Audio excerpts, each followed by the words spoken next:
God of War Ragnarok reviews, as well as when you can preload, has been revealed by the PlayStation Store, and this is a pretty big deal given when exactly we are likely to see God of War Ragnarok reviews hit, showing good confidence in the game. But with the PlayStation Showcase still having not happened and the marketing around the game being a little weird, are there still lingering concerns? Be sure to hit subscribe and the bell button so you don't miss these streams. I put all the info right here at the beginning. It is a longer video, so you don't have to go searching for it. Consider becoming a member. We're about to hit a pretty big milestone on the channel, and we're going to celebrate with a lot of great members-only content. And we put these updates right at the beginning, so you don't have to go searching for them. This is a Reforge update. God of War Ragnarok preload date has been revealed, and it points to an early review embargo date, which is promising for those waiting on the big title. If you like these quick updates, hit subscribe and the bell button, or head over to Reforge Gaming, where I stream live. So according to PlayStationLifestyle.net, God of War Ragnarok will finally be arriving on PS4 and PS5 on November the 9th, but players had been wondering if they would be able to preload the game ahead of that date, especially if the rumored 90 gig size for the PlayStation 4 is true. So when exactly is the date that you will be able to preload God of War Ragnarok? God of War Ragnarok preloads are expected to begin on November the 2nd on PS4 and PS5, according to the PlayStation Store, as captured in a screenshot by Twisted Voxel. And you can actually check this yourself. You can check yourself if you've already pre-ordered the game through the PlayStation Store. Just head to the game library on your PS5 or PS4. In your collection part of the library, click on God of War Ragnarok icon and select the launch date. Counter and see exactly how long you have to wait to preload the game. Now, what did Twisted Voxel say? What does this have to do with review embargo dates? This is a common thing that happens. Like, when are we going to hear about the game? When can people release their reviews? That's what an embargo refers to. So review outlets will get the game early, they'll play it to completion, and then there's a particular date when they are allowed to publish their reviews. According to the PlayStation Store, the preload for God of War Ragnarok is scheduled for November the 2nd, and the review embargo for the game is expected to end on the same day, which is a week before launch. So that's what's expected given this update. Okay, this is great news if this is true. A week early for reviews means they are very, very confident in this title. Sometimes you will see review embargoes drop the day of a game's launch or the day after. That's always a little concerning. There was recent criticism from people who said that the gameplay looked like DLC, didn't look like it advanced the game enough. I've even got a reaction video hitting my Reforge Reacts channel where somebody said they're worried, according to this trailer, that the PS4 is holding the game back. Some have even called it DLC. Even to this date, they insist the game looks like DLC, even though the install size is twice as large for the PS4 as God of War 2018 was. God of War 2018 came in at 45 gig, and this thing is going to be hitting 90. That's pretty big jump in size. The marketing has admittedly been a little bit weird. There's been delays about, rumors about delay. There were these leaks that said, oh, they're going to talk about something here or they're going to do something there. The PlayStation Showcase didn't happen when it was supposed to happen. Then they did this surprise story trailer during a State of Play. Cory Barlog has even seemed to indicate that they are not allowed to show things when they want to. They've been kind of dying to show us more, and Sony seems to be a little strange. Leaks keep pointing to things that don't happen, like the release date announcement. There was Summer Game Fest, there was the PlayStation Showcase, then the surprise trailer. Even though the story trailer was amazing, I think some people are looking at this title with a bit of a raised eyebrow. The install size getting revealed was a pretty big indicator that we were headed towards a much larger game, and now it looks like you're going to be able to preload the game a week early, which points to a review embargo being 7 days prior to the release of the title. Many thinking that this will be one of the biggest titles of the year, if not the game of the year. When the PlayStation Showcase finally happens, we're all hoping for a God of War Ragnarok gameplay breakdown, since we haven't really gotten that yet. As always, leave a comment below with what you think. Head over to Reforge Gaming, where I stream live, and I'll see you in the next video.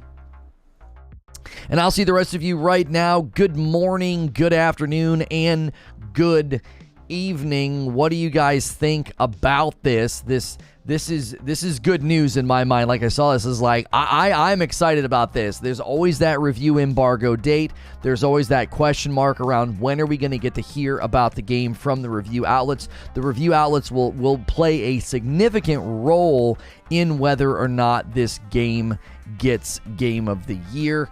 That is a common piece of what goes into a Game of the Year nomination, as well as a Game of the Year award. If you guys are enjoying the content, make sure you're going through those daily rituals. Make sure you're on live chat. Make sure you've smashed the like button. If you're a member, don't forget tonight's the big night. We hit 2,500 members, and tonight I'll be playing Just Dance. We are 40 members away from 3,000, which means Madam will have to dance as well. I'm going to make her do a dance-off, like who's the better dancer. So we are very, very close. A bunch of the gifted members from yesterday, they hit today. Good morning, YouTube. Wife's on a rampage with Halloween decorations this morning. There you go. Get in there. Do you personally have any hope for the showcase? I really do. I really do. I hope that we get a PlayStation showcase this coming month in October. October looks to be a pretty big month. We're apparently going to get another look at Dead Space, a pretty deep look at Dead Space. So I think that's exciting. I think that October is going to be a huge month for not just, there are some game releases. I mean, most notably probably would be Modern Warfare 2, but I'm excited to see more of God of War. I think they need to go through a bit of a gameplay breakdown. Like, we've seen a lot of God of War Ragnarok gameplay, but admittedly, we haven't really had much of it explained to us. It's always nice when they can kind of break down what exactly it is that we are seeing. Yo, Feed, what's good? I see you in the chat. Good to see you, Feed. Sorcerer hitting a 17-month milestone as a member. Hit that join button. If you're not a member, you are missing out on awesome content. Yeah, I would love to see us get that final 40 from non-gifteds, but I know these gifted homies are going to smell blood in the water and give us the final 40. This gives them a week of hype before Game of the Year voting, says YouTube Lurker. That's exactly what I was feeling about this, right? And today, this morning, Corey Barlog tweeted, Ragnarok is coming, mother effers. Looks like did he shave his head, or is that some kind of a filter? That's got to be a filter. That's not his head. Oh, no. I'm happy to be the first one to reveal Corey Barlog's new look. He said, yeah, there you go. Somebody did it to a picture of him, and now they're all photoshopping it. Let's see here. What are people saying? You guys are renewing some of your memberships here. Let me read through these. Rec a deck with a 2-month milestone. Good morning and good afternoon, everyone. Hope we are all well.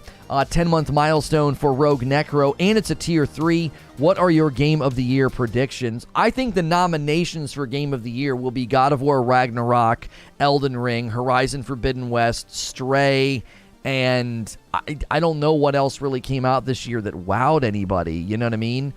Sony has consistently been lifting embargoes about a week before release.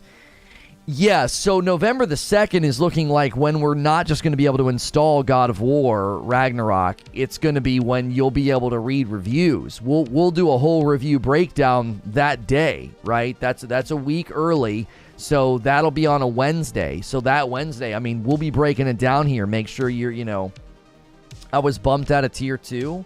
Yeah, I don't know, Sorcerer. You're at a tier 1. Did you get gifted and it replaced your tier 2? Did you get gifted when your membership was in its lapse period? There's always that lapse period. Yo, JW with a $20 tip through Super Chat. Good morning, Chat and Lono. I've never ordered something like the Jotunir edition before. What do you think? When do you think I'll get it? I'll be getting it before the game launches, right? Also, this tip is to start the show with a bang. My man, thank you, JW, for starting the show with a bang. Guys, let's start the show with a really big bang. Let's smash the like button. Let's get this show out of the starting gate with 200 likes. I think you'll probably get it like the day before, JW, because it's going to be a code. Like, it's not like you're going to get it from the day before and be able to play the game. Do you know what I'm saying? you'll get your God of War Ragnarok Collector's Edition day before. And there'll be like a little code, and you'll put your code in, it'll install the game, and you won't be able to play it until the next day. I think that's a safe bet. Realistically, it's God of War and Elden Ring for that award, I think. Yeah, I think Horizon Forbidden West will probably take some awards in other categories, but I don't think it stands a chance for Game of the Year. It was a good game. I'm not going to deny that. I have to tell you guys a funny, cute story about my son. So this morning, my daughter's like, hey, dude, he's trying to ask you a question. I'm like, all right, what's going on? And he's like, Papa, you need to eat this cereal. And I was like, okay. And my wife's like, look at the name. And so because the name of the cereal is Pops, he says that he thinks it's mine. I should have it.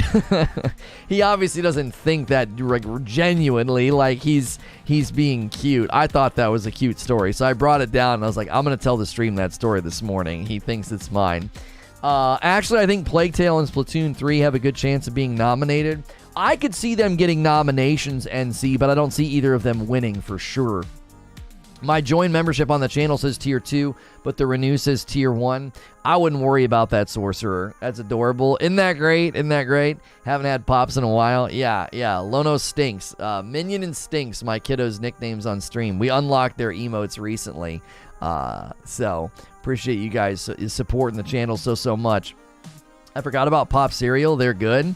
Yeah, you know what's funny about most cereal like this is it's all just air. It's just like sugar and air. It's not filling at all. A $5 tip from Screw32. Happy Friday, everyone. Like button smashed. Reforge Dark Roast Brewing, and it smells like success. My man Screw started hanging out here when we were covering some Call of Duty. He became a member.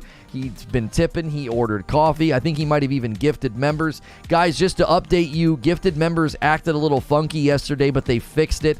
All of those memberships went out. They all went out.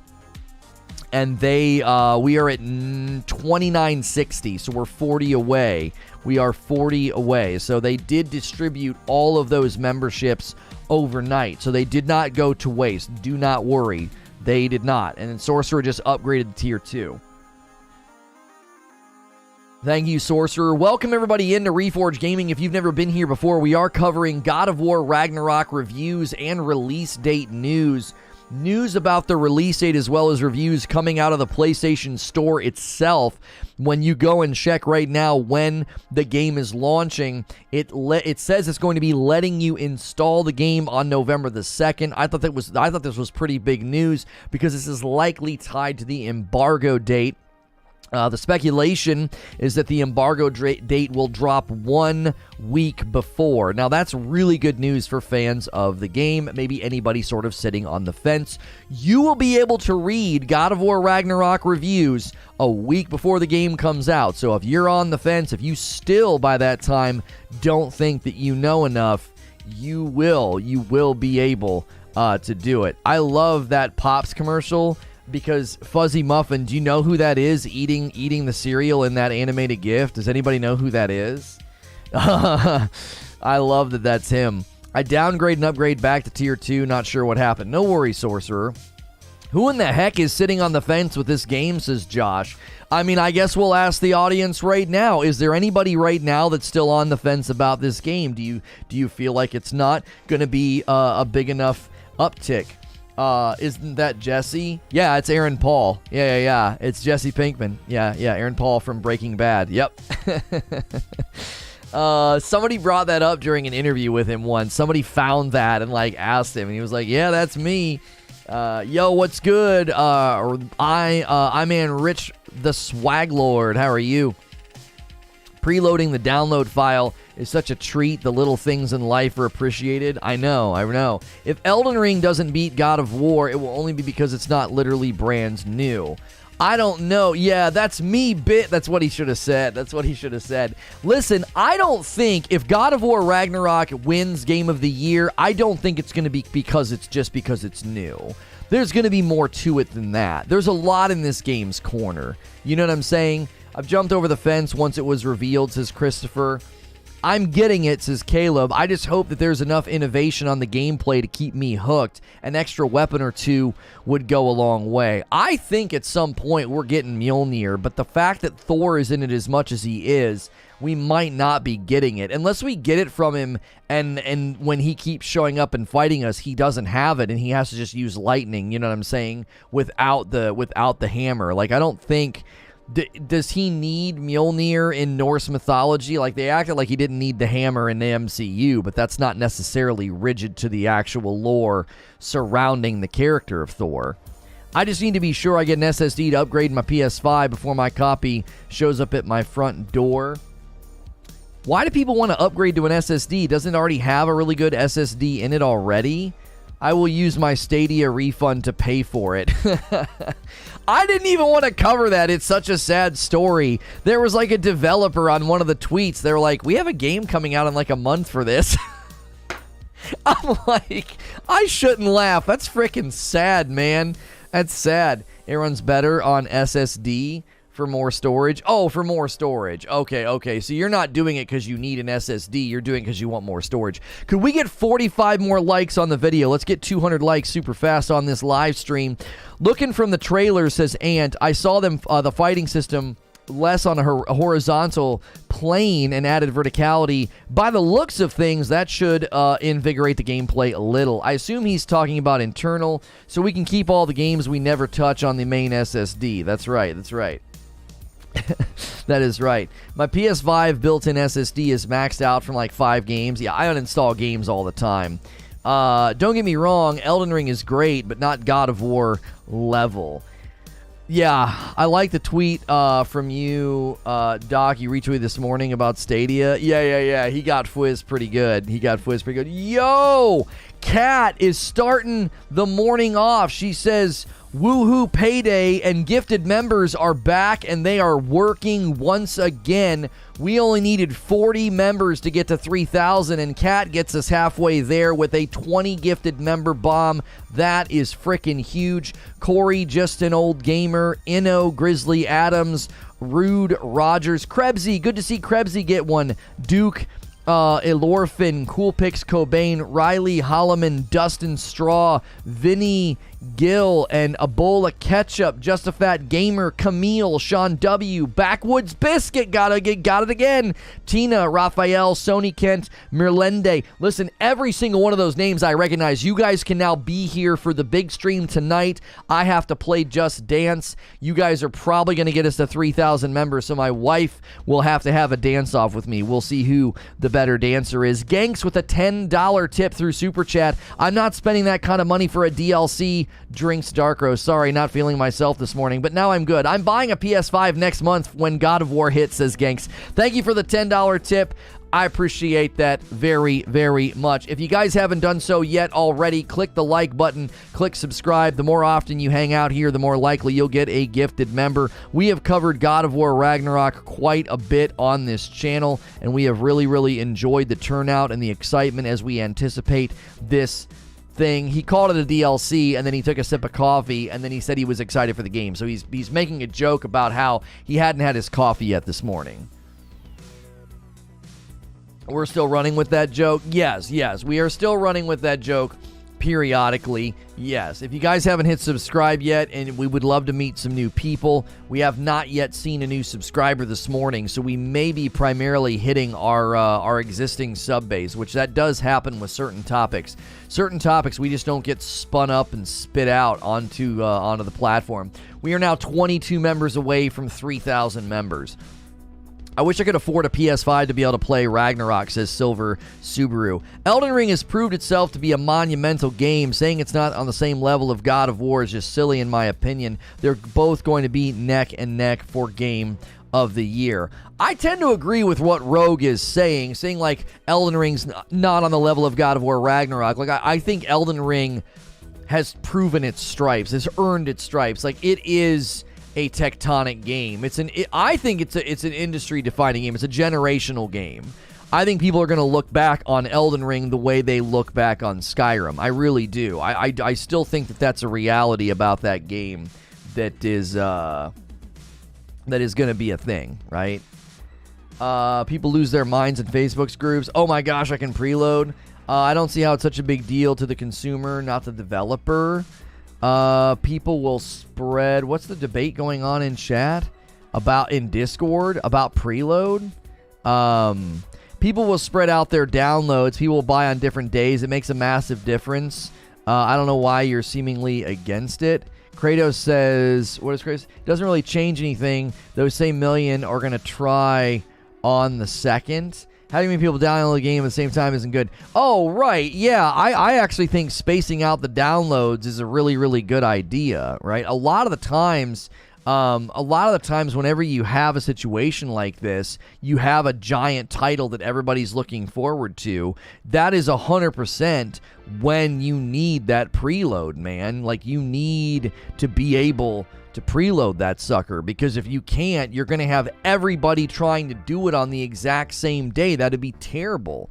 So if you guys missed the news, God of War Ragnarok download, like when you'll be able to download it, is going to be on November the 2nd, according to the PlayStation Store. What this means is, according to speculation, this is when the review embargo will drop. And what that means is all the major outlets will be releasing their God of War Ragnarok review on November the 2nd, 1 week before the game comes out. That's a pretty big deal. That means they're very confident in the title. That means that they're like, yeah, go ahead, press. You are allowed to talk about it. Tell everybody how great it was.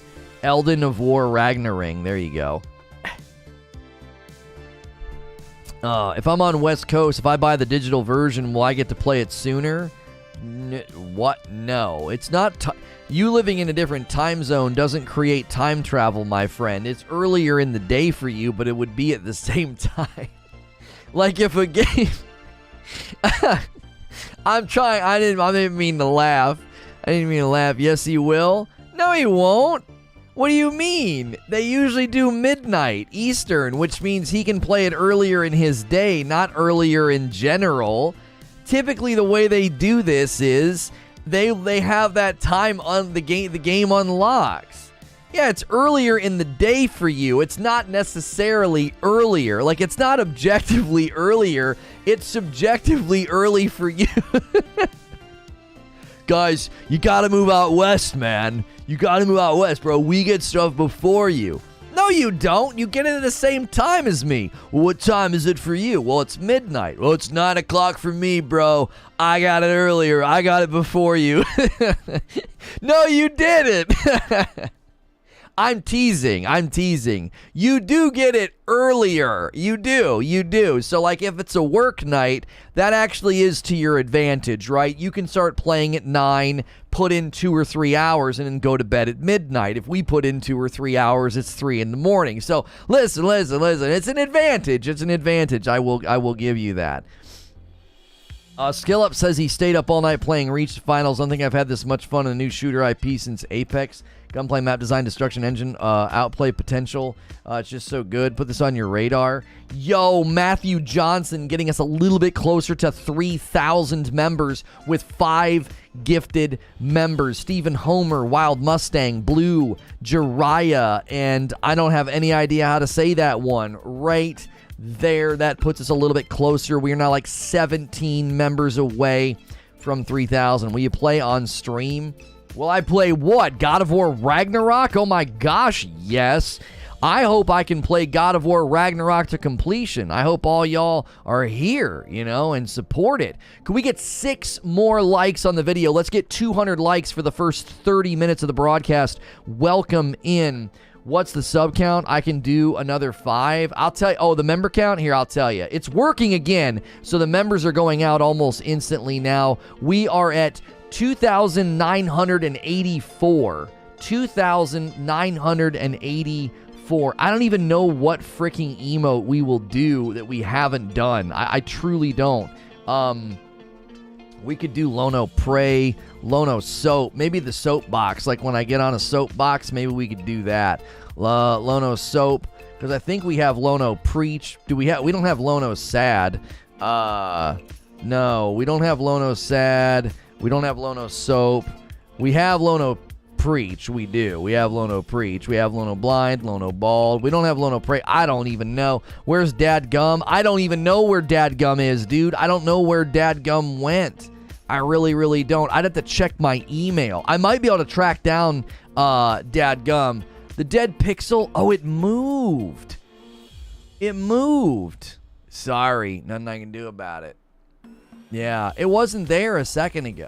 It wasn't there a second ago. See, it looks like there's some here, but it's just like reflections in the stupid foam, right? Dadgum for the next emote. Let me see if I have it. Let me see if I have Dadgum in my email. I bet you I have it somewhere, because I had a guy design that one for me. I didn't do Dadgum. That's for sure. Oh, are you kidding me? I swear I have that somewhere. Oh, man. Who designed that one for me? Dope emo files. Oh, this is the guy's name. This is the guy's name. His name was Tazzy Wazzy. All right, let me find all of my emails from him. Lono Dad. Lono Dad emote. This is it. This is it. This is it. It's in a zip file. Yeah. I found it. I found it. Okay. So I'm going to drag this into downloads. That doesn't work. I got to open up Windows Explorer. Okay, we'll be able to do it. Guys, just bear with me one quick second. Oh, SSJ Gohan pushing us a little bit closer to it. Where is it, man? Where is the emote now? There it is. Yep, it's Dadgum. We got it. McD09 did 5 more. SSJ Gohan did 10. You guys are freaking awesome. I'm so glad I tracked down this emote. It's so old. That's 2 emotes. What did JW say? JWS for 2. How about Jiminy Christmas? Yeah, Jiminy Christmas is 2. Oh, no, it's slowing down again. Dadgummit. There, we got 2. Mythos gifted 10, and 2 of them got claimed. Dadgummit. If you guys are here, quickly click allow gifts in chat, or click on the trophy, click on join, go into the 3 dots, toggle your gifted members off, save it back out, and then toggle it back on again. It was working fine this morning, and now it's back to being slow, which means we need 14 gifted members, and they're in chat. They're all in chat right now. All of the gifted members are there. That is so frustrating. I Am Melee just gifted another one. It's so annoying. With the first 25 shot out of the cannon like they're supposed to. There's 382 people here. There's no way that it can't find people to gift them to. We have so many new subscribers and so many people that have been hanging out loyally. If you can hear my voice, please go in and toggle your membership gifting setting. There we go. They might just take a while to go out. There goes another one to Rahul. This is going to be the slowest walk to 3,000 members in the history of 3,000 members on the platform. If you're just tuning in, you should be able to read all of the outlets out there. They will be posting their God of War Ragnarok review likely on November the 2nd, right? Likely on November the 2nd, and that will be the day that you can preload the game. So many people were wondering when they could get their God of War Ragnarok download on their PS4 or their PS5, and it will be on November the 2nd. You can go and you can confirm this right now in the PlayStation Store. So there we go again. Ant got one. Oh, even Ant was willing to finally help out. Ant's been saying, I don't want to do it all this time, and now he's been willing. We're 12 away. We're 12 members away from $3,000. This is so annoying to be on the doorstep and to have YouTube just being like, yeah, sorry, they're not going out. That's so frustrating. Really, we just need 12 people to do it all on their own. If you can throw a 5 spot on the channel, just do it. Billiam just got one from McD09. So they're randomly going out to it's just, what is happening? Yeah, Derek will be pleased. Yeah. You know who will be pleased? Zubair. Zubair has been pressuring him a ton to accept a membership. He's been pressuring Ant quite a bit. So if you're just tuning in, make sure you smash the like button. Make sure you are in the live chat. First time chatting, been watching for a while. Corey, try to toggle your gifted membership setting in the join menu by clicking the 3 dots at the top. Thank you for the new subscribers as well today. And let's get our first couple of coffee orders in as well. If you haven't ever ordered Reforge Roast, check it out. ReforgeRoast.com or the coffee command in chat. You're watching Reforge Gaming, a daily talk show. We are talking about God of War Ragnarok. Yeah, Just Dance tonight. Yeah, there we go. There we go. Melee's got grabbed. That's good, because Melee's was a solo. I was like, are you kidding me? Okay, the good news is we just need to see, okay, Mick D09's got grabbed, and so did some of SSJ Gohan's. So last night, the members that didn't get grabbed in the stream, they got automatically distributed. So the good news is that everybody's batch has at least one that has been grabbed. We are now 9 members away. 9 members away. You're on mobile, turning on my PC now. Yeah, try to claim these. We only need 9 more. We're constantly losing while gaining. Yo, Train gifted 5. Dude, it's not acting right. Oh my gosh. And Train's got grabbed right away by Corey. This is so bizarre. Listen, that's good news. So Train had one that got grabbed, Mick D09 and SSJ Gohan. You've all had at least one get grabbed. That means they will automatically get distributed sometime today. I checked the count this morning. There were 21 members that got added overnight because they just get automatically distributed. And Train wants to do another batch. Train, what are you doing? Train's like, I'm going to brute force this son of a gun. Did you do the Reforge update? I did do the Reforge update. If you need to go to the beginning of the broadcast, you can catch my update on the God of War Ragnarok reviews, as well as the God of War Ragnarok release date news.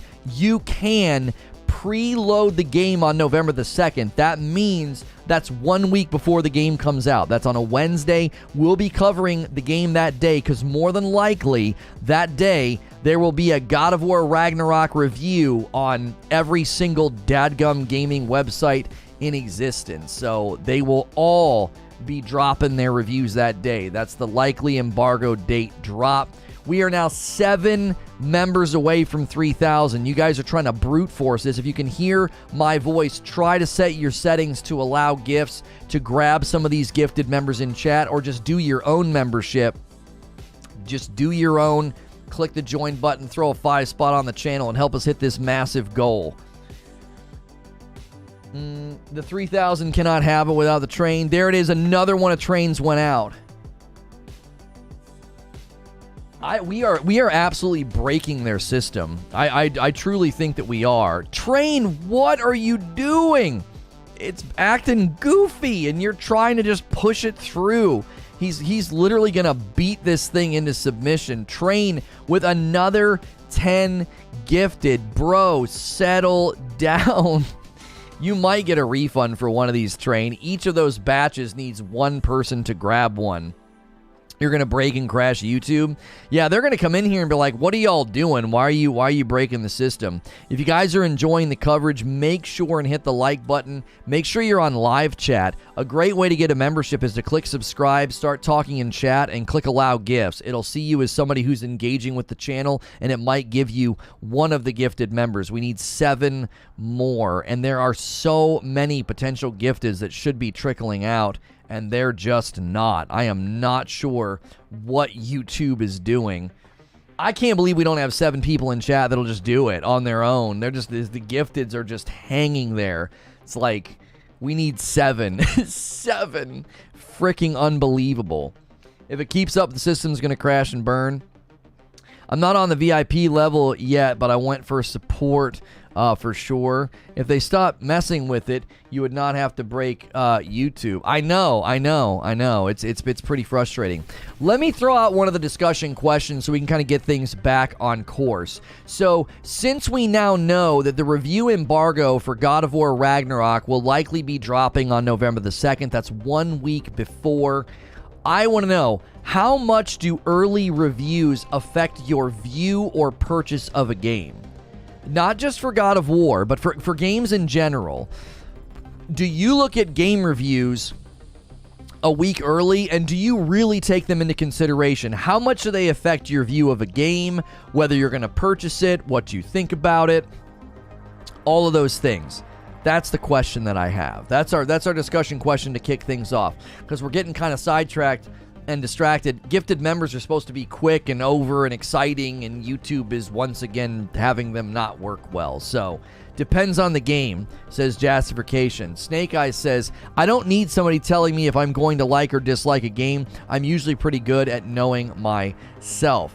Swaglord says, 10%. I make my own judgment. No, I honestly never look at reviews. Since I don't play sports, says Train, this is the only way I get 3,000 anything. Nice, Train. Early gameplay affects my purchase, says YouTube Lurker. I won't have my red badge for like 10 more months, says Sven. I don't pre-order until reviews are out, says T Mangrove. There goes another one to MickD09, and one went to Kurt. If you guys can hear my voice, click those green blocks at the top of the chat and then click Allow Gifts. I make my own judgment, says HitScan. Hit the likes, that's right. Reviews matter for performance for sure, says Eugene. Right, like, that is one thing I look for in the early reviews is how is the game performing? How is it running? Is it running well? Is it running bad? Are there glitches, bugs, etc.? If you guys are just tuning in, we're covering God of War Ragnarok. There was brand new information that came out. You can double check this on your own. You can vet this. If you've already pre-ordered God of War Ragnarok, you can go and see the install date. You can preload this game now on November the 2nd. It's been speculated that's the likely date that the review embargoes will drop. Eugene says that's sort of what they're notorious for. Sony first-party titles are sort of known for getting that embargo to drop on the day, the 1 week before. There goes another one. There goes another gifted member from one of Train's. There we go. We are going to literally slowly walk into the end zone on this. This is going to be so painful because we lose members all the time. We need 5 more members. This is so slow because we're constantly losing batches from last month. So again, if you listen and support this channel on a regular basis and you can do your own membership right now, consider doing it. Just push us over the goal so that way we can just update the emote and be done with this. We'll probably not be close to 3,000 again for quite a while. I'm waiting for the Witcher 3 next-gen update. Some people have their own reservations about Deathloop, but it's my favorite game. I mean, that doesn't really have much to do with the discussion. I mean, reviews didn't persuade me on Deathloop. Reviews talked about it like it was the freaking next coming of video games, and it was a pretty mediocre game in my opinion. Reviews matter only when I'm branching out to a different genre, says Belanjude. I'd rather keep the gold one than the red one. Generally, I know if I want to play a game or not, says Doom Reaper, but I'll check out a review to see if it's broken or not, and it might delay my purchase. Try the trial of Deathloop. There we go. Thank you, Jovan Stevenson. I need 4 more people to do what Jovan just did. Thank you so much. YouTube gifting is acting up. All these members will hit overnight. That might be too late for us to hit 3,000. We're always losing members from the previous month's generosity. So thank you, Jovan, for doing that. I need 4 more people to do that, or 4 more people to claim a gifted at the top of chat. Click the green box, click allow gifts. There we go. Skynet got one from Gohan. Oh my gosh, we're right there. God Howard jumped back in. That's a 4-month milestone. Thank you so much for maintaining your membership, God Howard. We are sitting at 2,997. 3 more members. This is unbelievable. It's tense now instead of being celebratory. The question, the discussion question on the table, I always try to have pre-planned discussion questions for you, is what role does early game reviews play for you? Do they affect your purchase, pre-order, and any of that? Yo, Jeffrey Shea with a 4-month milestone. Ferk Malurf with a 4-month milestone. Personally, I wait until I can watch it live before I buy. Thanks for the morning discussions. What happens at 3,000? We unlock another emote, and then my wife has to join me for Just Dance this evening. We'll see who the better dancer is. We do a members-only stream every Friday night. 2,500 was for me playing Just Dance. 3,000 is that she has to play with me. I always let Lono play the game before I purchase his YouTube lurker. Yeah, a lot of people have shifted from reviews to streamers, right? God Howard gifted a membership. He's trying to also brute force this along with Train and everybody else that's been gifting members. Somebody click on that one. Click allow gifts. Please, let's claim that one from God Howard so it doesn't go unclaimed. All of the batches just need one to be claimed, and then the batch will automatically distribute it like midnight tonight or something. Because we gained like 21 members overnight, and they were all from yesterday's unclaimed. But when it's a solo gifted, it needs to be claimed right away. There it is. There it is. It got claimed. Oh my gosh. We are literally going to brute force 3,000. We are going to force this into freaking submission. 2999. I need one more member. Who is it going to be? Who's going to click join? Who's carrying the ball into the end zone? Who's going to be Mr. 3000? Who will it be? Click the join button. Somebody do it.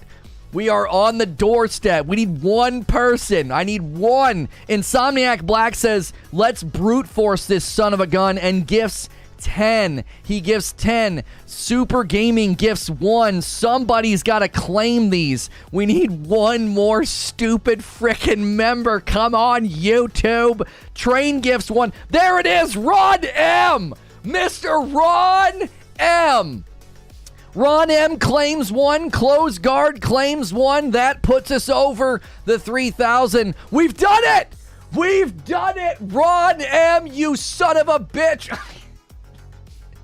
I'm kidding. We're not supposed to swear on the stream. It's supposed to be safe for work. I'm sorry, okay? I'm sorry. I'm sorry. I'm just really happy. The old guy here, Ron M, it's perfect that you are the person that got us over the line. How is this not in... Oh, there it is. Save and publish. The dadgum emote will be live. Emote will be live. That was so frustrating. The rest of them will get auto-claimed overnight. Like, I don't care about that, right? I don't care about that. I was so worried we were going to have a big drop. You know, we were going to lose 20 or 30 because somebody gifted 20 or 30 last month at this time, you know. All right, Lono Dadgum as an emote will be live any minute now, any minute. It's literally a pack of gum with the word dad on the side. There it is. There's the dadgum. I freaking love that emote. Yo, welcome back, Durs2. Welcome back to Reforge Gaming. Welcome back to the Forge. Oh.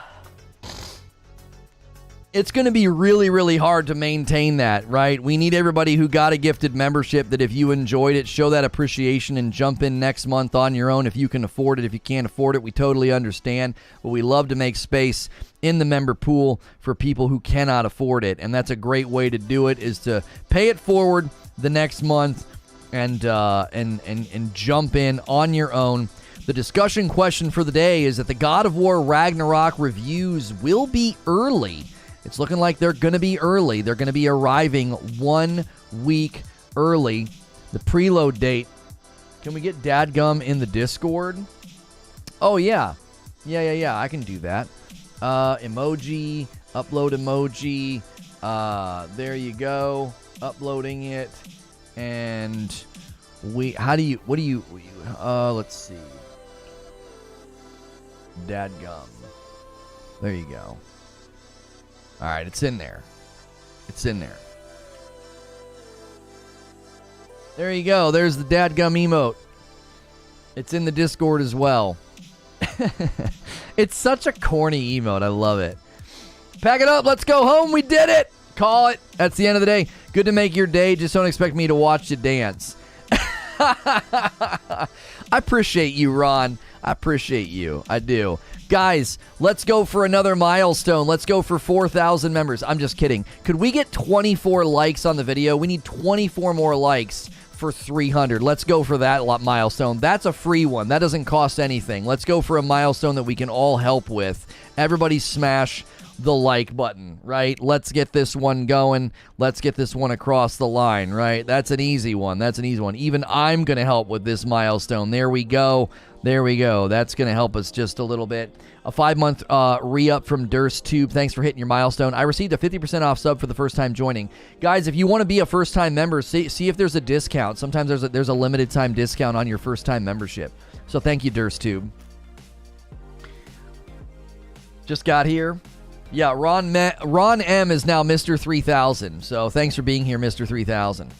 Yeah, we hit 3,000 members. You might have 4,000 once the unclaimed ones get redistributed. Right. What does the title mean? Okay, so God of War Ragnarok reviews and release date news. That's the title, right? The news about the release date and the reviews is that you will be able to preload God of War Ragnarok on November the 2nd, right? So November the 2nd is 1 week before the game comes out. That is the likely date. So it's being speculated by a couple of different outlets that that's when the review embargoes will drop. So you will be able to read a God of War Ragnarok review from multiple sources a week before it comes out. And the question that we're asking people is, how much do early reviews affect your decision to buy a game or play a game? Now, some people are saying they wait for streamers to play. Some people are saying, no, I know when I'm going to enjoy a game. And some people are saying, oh, no, I check those early reviews. There are people that are saying, like, yeah, no, that's a big deal for me. I want to make sure I know if the game's going to be good or not. You know, I want to check. Somebody, Eugene says he checks reviews for commentary about performance. Like, are there any performance issues? Does the game have any issues, any problems? Things like that. Yeah, Lono Dadgum is now active as an emote. Talika says, with a big game like this, I won't look at anything because I don't give a rip what anyone else thinks, LOL. For smaller games that I might be on the fence about, I like to watch at least one bit of gameplay video, not just a review. That's why our Reforge First Look channel is so helpful, because we literally show you like the first 10 or 15 minutes of a game, which is usually a great way to be like, will I like this game or not? And it doesn't really spoil anything, right? I have to connect with the concept of the game before I buy, says Ian. I have to see gameplay, says P. Dudley. Reviews help. I go in blind aside from trailers, says Jeffrey. I just want to see honest gameplay if I'm unsure, says Lou Cypher. Very rarely am I on the fence and need reviews to persuade me. All right, chat, smash that like button, says Quiet Shy. Right around the corner, says Zando. How much Kratos ball might weigh? Just a single ball? I would probably say between 5 and 10 pounds a piece. Bowling ball weights, roughly, you know, each one individually. So just the sheer nature of walking around for him, you know, is a display of his power. Ragnarok is nothing but DLC. You're all getting excited for cutscenes, next-gen PS4 games, LOL. Is it weird? Like, sometimes I'm curious. Like, I like to watch nature shows because I'm interested about different, like, animals and habitats. So, like, what's it like to be stupid? I don't know what it's like to be stupid, because I'm actually pretty educated and have 2 degrees, and I base things off evidence, facts, and easily observable things. Like, so, you know, I have a really hard time relating and understanding what it's like to be stupid. It's tough for me because, you know, you're just way down there on the intelligence spectrum. They should probably do a documentary on folks like you. You know what I'm saying? Here in the wild, we see this man attempting to put gas in his car. Yes, this is one of the people who called God of War Ragnarok DLC.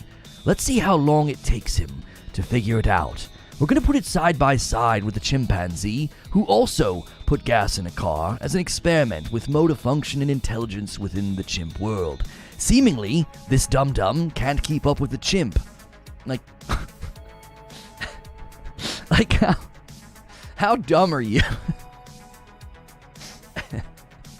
You think next gen is nothing but extra frames and resolution? What's next gen then? If next gen isn't more frames and higher resolution, oh, don't forget instantaneous load times. How do you define next gen? What does it come out of the TV and tickle you? Like, I don't understand.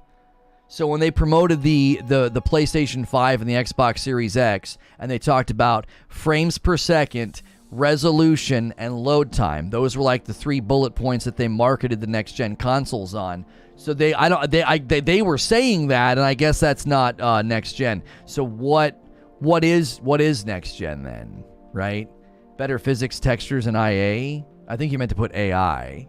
Well, better physics and textures. Better textures is under the umbrella of higher resolution. When you increase the resolution, they typically increase the resolution of the textures themselves. Yes, we hit the 3,000 milestone, Eknor. We unlocked Lono Dadgum as an emote.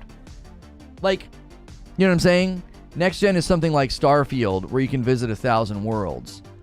Oh, I didn't realize that No Man's Sky built a next gen game like 8 years ago, because you can visit like 18 quintillion planets. That's weird to me. That's funny.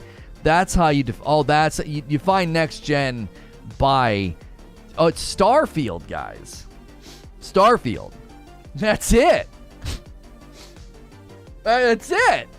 It's Starfield, the game with barely 30 FPS in its trailer and graphical pop-in and, you know, performance troubles in their gameplay debut. That's next gen, guys. That's it. That's next gen, baby. That... What on earth, man? So you think... You think that what Starfield has shown up to this point, when pitted against God of War Ragnarok, you think Starfield has had a stronger next-gen showing? You think that? Man, my freaking camera, it's like it doesn't want to autofocus on me because we've had to mess with the zoom. I had like a sweet spot zoom that I would use. Say whatever you want, honestly. How are you guys getting this excited over cutscene? It's a cross-gen game. It literally started off as DLC. Am I wrong? You are wrong. You're demonstrably wrong. Adequate research into the subject will show you, right? Adequate research into the subject will show you that it didn't start off as DLC. They were writing up potential DLC plans for God of War. And as they started writing it, they said, this is going to be too big for a DLC, and then they made plans to make a sequel. So yes, you're wrong there, significantly wrong there.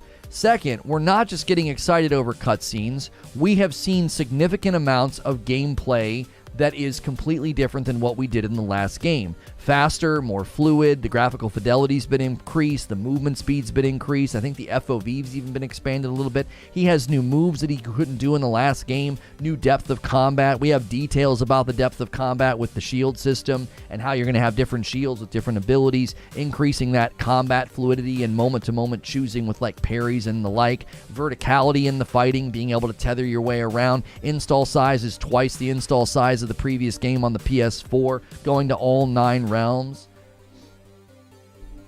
So like again, I'm excited about Starfield, like tentatively excited about Starfield, but I've not seen anything from Starfield that seems significantly more next gen. Also, you're coming up with your own definition for next gen.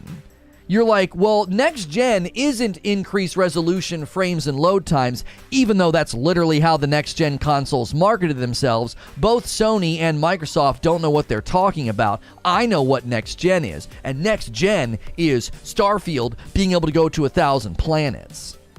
What do you mean? Why is that your determination of what next gen is? You don't even know if that's going to be a good experience, right? Somebody tells you can do something in a game, that doesn't mean it's going to be a good experience. I've defended the 1,000 planets in Starfield, but many people have speculated and said that's going to be bad. It's going to be a bunch of crap. It's going to be a bunch of filler. The way I look at it, just think of like Grand Theft Auto 1 and how it evolved into Grand Theft Auto 3 next gen. Do you know what I mean? Yes, but the problem with what you're saying is that plenty of games have shown that they were ahead of their time. Have you looked at Days Gone or God of War on PC? Like, the fact that they were at some level, these games are breaking away from the PS4 and showing off how just ahead of the curve they were, because now they can increase the lighting like they did in Horizon Forbidden West. They added cinematic lighting, instantaneous load times, much more fluid frames per second, or I'm sorry, stable frames per second, higher fluidity in combat, so it feels more like the moment-to-moment combat is good. People are still claiming these gifted members. Guys, click the green boxes at the top of the chat and claim these gifted members. We had one claimed a little bit ago, and I can't find it now, and we just had another one claimed as well. If you are claiming a membership, be sure you're here tonight for the Just Dance members only stream. I do not want to play Just Dance, and I'm going to, and my wife has to join me. A $2 tip from Insomniac Black. Matt, I'm going to have to dust off those dancing shoes. That's right, baby. Like, again, at the same time, I can say I don't feel like I'm seeing next-generation games yet. Like I think we'll see an Unreal Engine 5. Listen, I got news for you. I know you're going to be dissatisfied for the entirety of this generation, and I'm not going to be.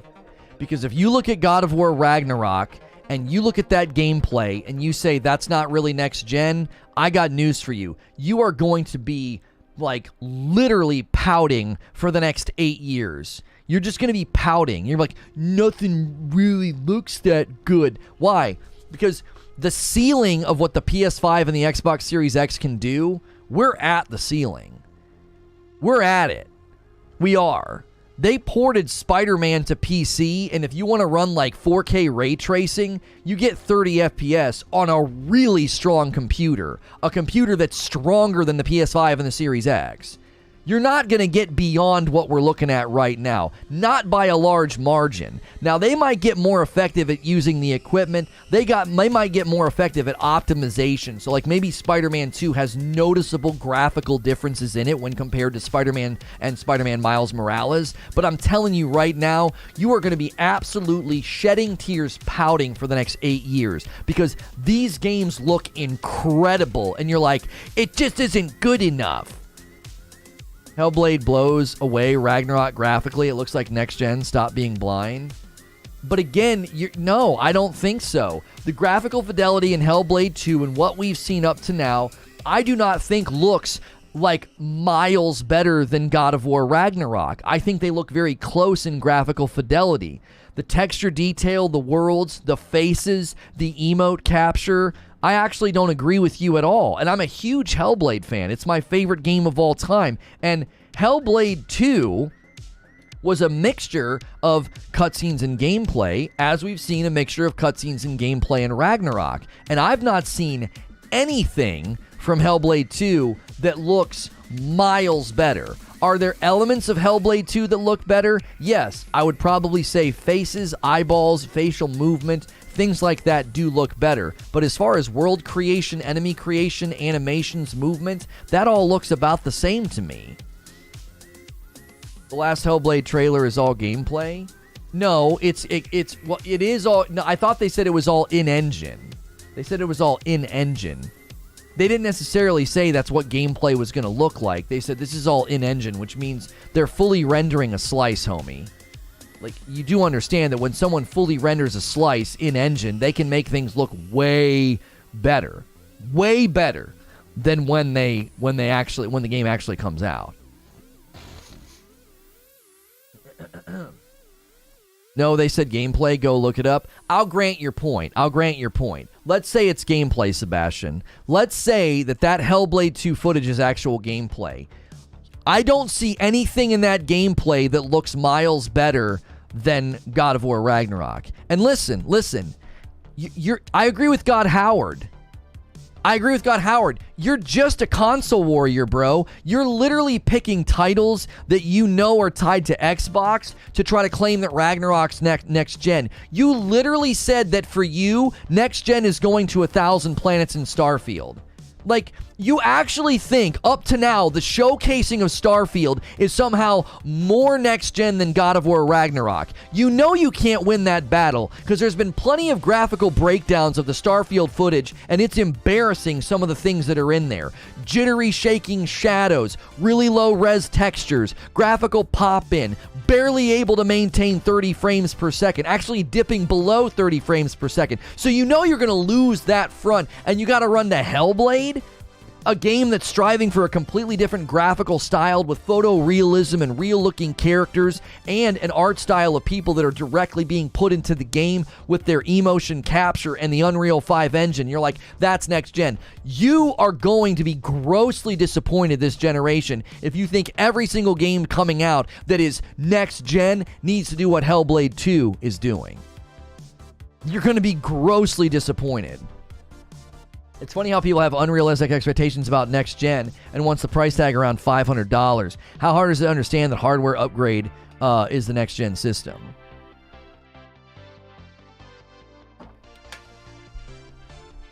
That's funny because a lot of the games you PC guys complain about with bugs, I don't have those problems on console. I don't know why you're making this a console war thing.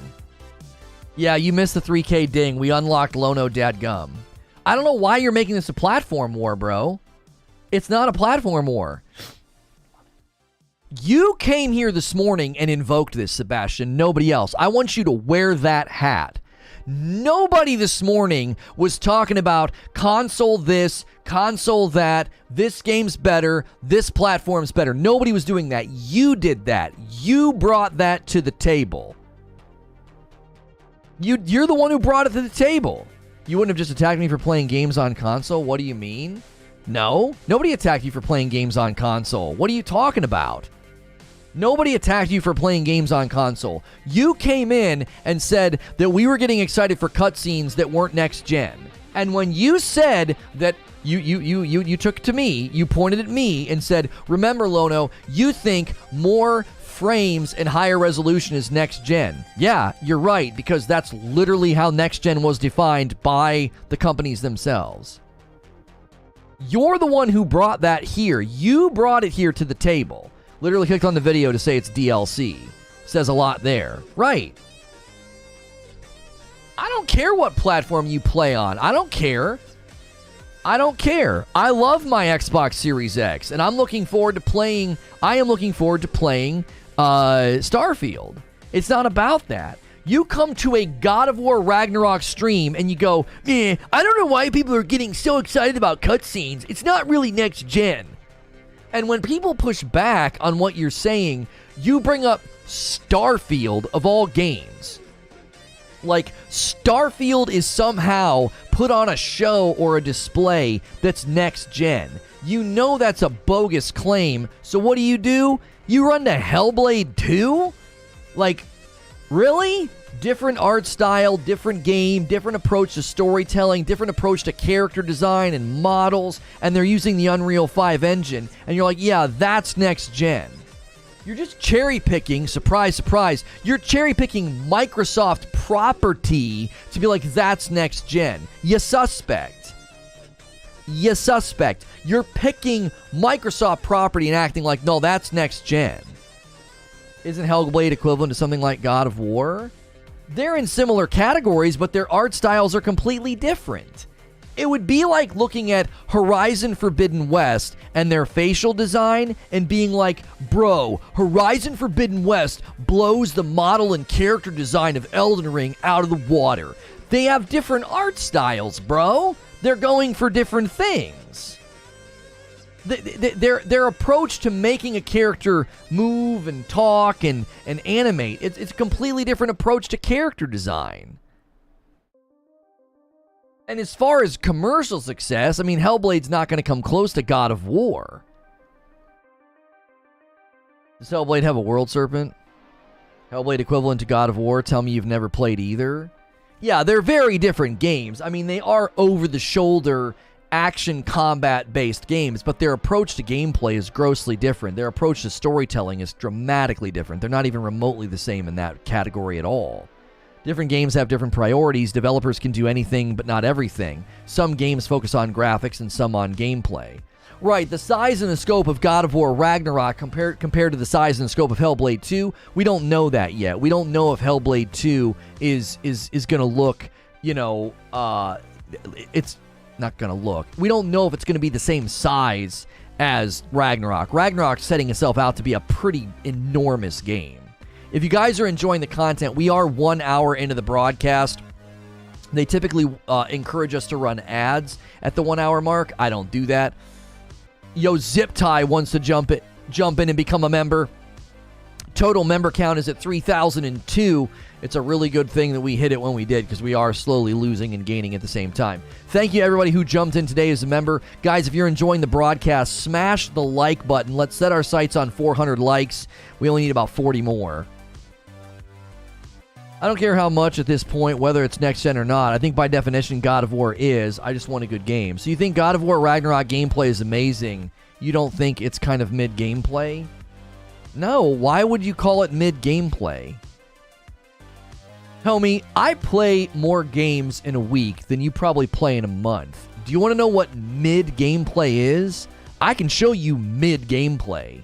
Little dinky indie titles and AA titles. I got a code just last night for a game that we all thought looked amazing. And I got in there, and buddy, let me tell you, it's not that amazing. The combat's clunky, there's a rigidity to it, the camera's not that great. Like, are you kidding me? No, Quiet Shy. Why would we bounce somebody who's engaging in a debate? He's not being unkind. He's entertaining 416 people. Like, I play so many games, brother, and there's tons of games out there with mediocre combat, mediocre gameplay. I don't know how you can look at the ocean of games available and look at the combat in God of War Ragnarok and be like, it's mid. Like, what the frick? What is the gameplay doing that's so special? You literally throw an axe. See, when you're dishonest, you're just wearing the console tribalism like a dress. You're just wearing it like a dress and just twirling around. You literally throw an axe. That you think that's the combat they've shown up to now. That's all we get. That's all we get is just axe throwing. Just axe throwing, nothing else. No jumping, no tethering, no shield bashing, no dodging, no parrying. None of that. None of that. You literally just throw an axe. Well, I haven't played the new game. They show the combat in the trailer, brother. You. Nobody else. You came in here and said people were getting excited for cutscenes. That's you. Wear it. There is gameplay in this trailer that got people excited. You're the one that came in and wanted to be reductionist negative Nancy about, you guys are getting excited about cutscenes. Wear that. Wear that like a dress from last season, bro, because you sound dumb. Nobody in here is getting excited over cutscenes. They're getting excited over gameplay. There is gameplay in this trailer. It looks dope. It's fast. It's new. There's combat systems that we literally didn't have in the previous games. Wear it.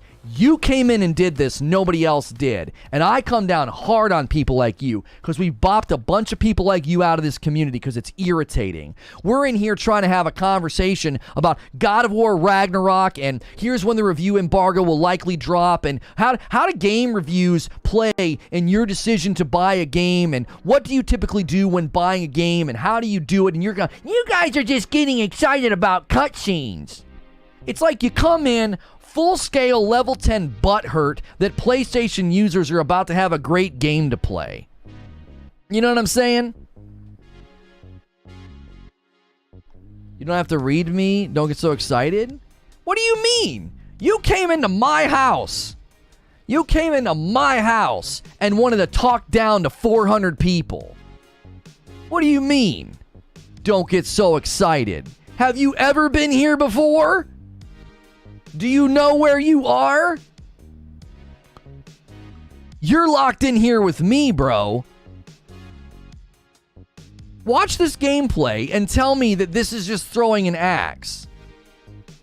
This just throwing an axe, dude. Come on, man. Two Valkyries punching that guy in the face. Oh, I got it. Yeah, parrying a dinosaur, swinging chains on an entire group. Oh, I got it. Here, a brand new shield mechanic. Nice little juggle. Let's just throw this guy out. That's cutscene. Great dodge parry window. That looks so freaking sick. And then tethering up here, slamming the ground. Just throwing an axe, bro. Just throwing an axe. Oh, that's a rock, actually. You know, new mechanic here. Just throwing an axe, man. That's all you're doing. It's a bunch of freaking cutscenes. Unbelievable. Look at Kratos. He's so disappointed in you. He's disappointed in you. Look at his face. Boy. You disappoint me, boy. Come on. This dev has a new game coming out, and why do you guys care? Yeah, God of War is getting 90s. 94, 92, 91, 94, 93 across Metacritic. Yeah. It's got 90s. Go look up Flintlock as an indie game and tell me how much better this gameplay looks, bro. Oh, there it is. He's doing it again. He's doing it again. He's grabbing another Microsoft property. I'm so shocked that you think a Microsoft property is somehow better than this. Flintlock.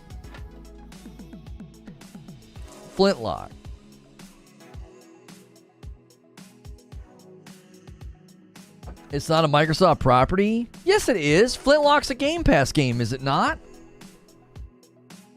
That Flintlock game is Microsoft first. Isn't that a first-party studio? It might not be a first-party studio, but it's definitely a Game Pass game, is it not?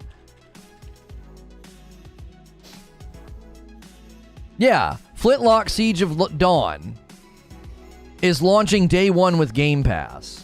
I can't believe that you're going to a Game Pass game. Come on, bro. $5 tip from K.Cole.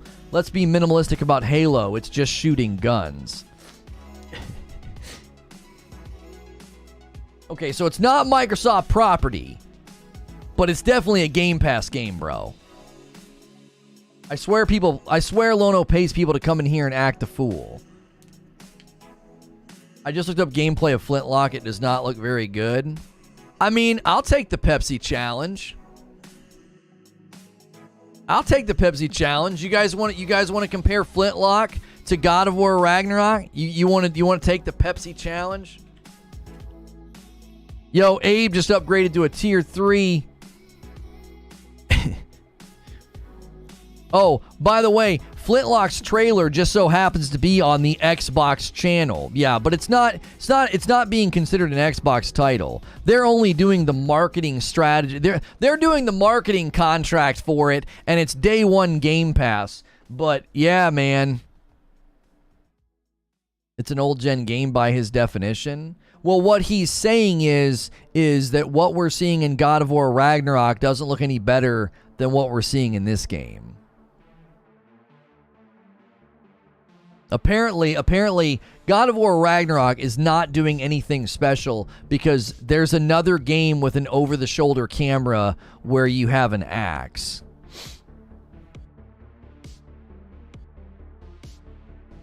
This is it. This is it, chat. This is the gauntlet that he's thrown down. This game. This is the game right here.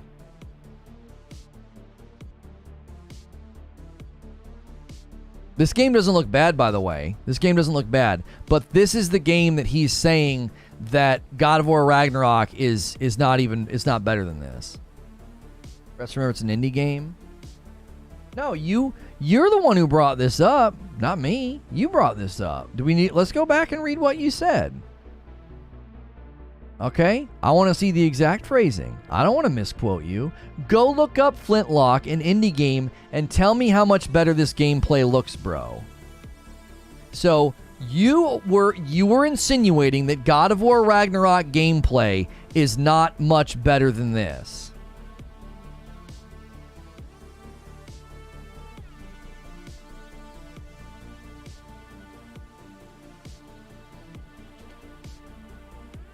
Never go full, chat.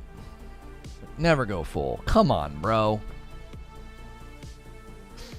Snow says, I see the difference and I'm an infant gamer. Mike on a mic upgraded to tier 2. What's happening? Why is everybody upgrading to tier 2? Let's go. Let's get a bunch of tier 2 upgrades. Let's do it. Stop this making Flintlock look terrible. In its own right, Flintlock looks like a fine game. Listen, you went full degenerate. Yeah. Listen. Flintlock's probably going to be a great game. It is.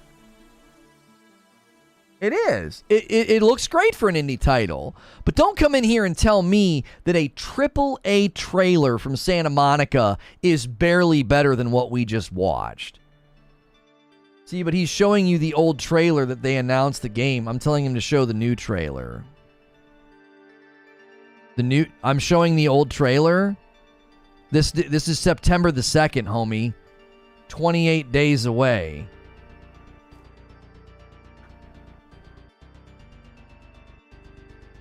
So 28 days ago, Xbox debuted that trailer to 5 million people, and you're saying since that time, within this month, September the 2nd, what happened? It's September the 2nd, bro. It's 28 days ago. Look, man, a lot of time has passed, okay?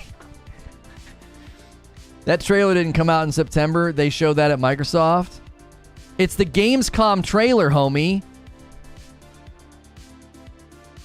It's literally titled the Gamescom gameplay trailer. They showed this at Gamescom.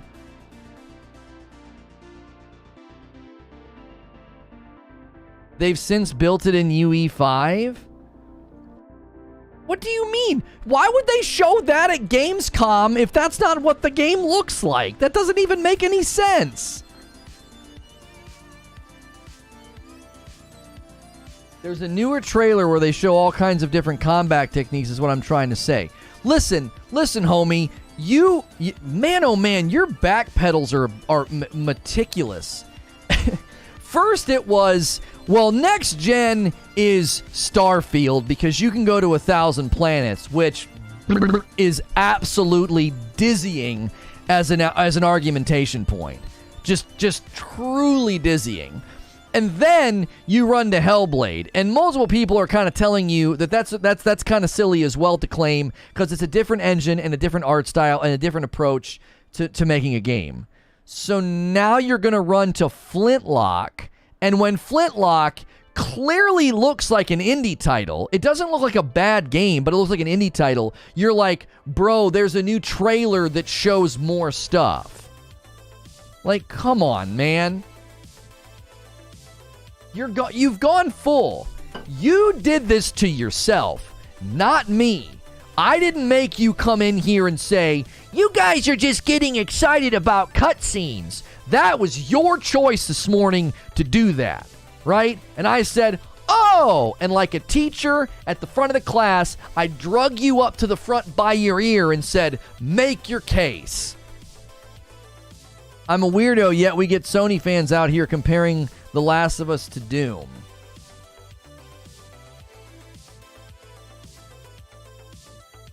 Did you do that?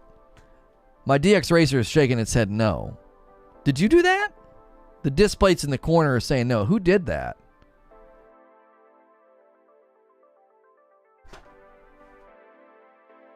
Who said that? Oh, maybe that. Yeah, hang on a second. Maybe it was Jerry. I bet you Jerry said it.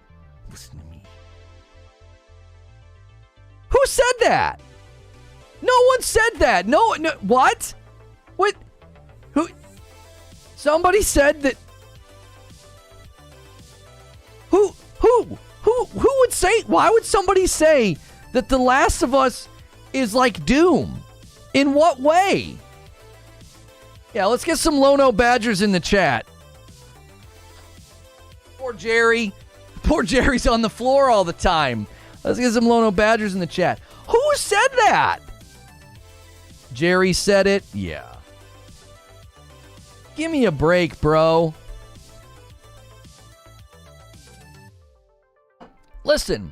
Listen to me. Listen, we were having a perfectly fine day. We hit a sub goal. We had 3,000. I'm sorry, we hit a member goal. We hit 3,000 members. We unlocked Lono Dad Gum, and you know, and we're having a great day.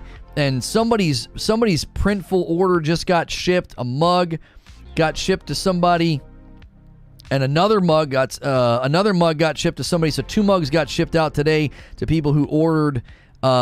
Listen, if you guys want to order some Reforge Roast coffee or order some Reforge Roast merch, be sure to do that. We've gotten tons of new subs today. Another milestone as we inch closer to 20,000 subscribers. We hit 3,000 members. Thank you, everybody who helped with that.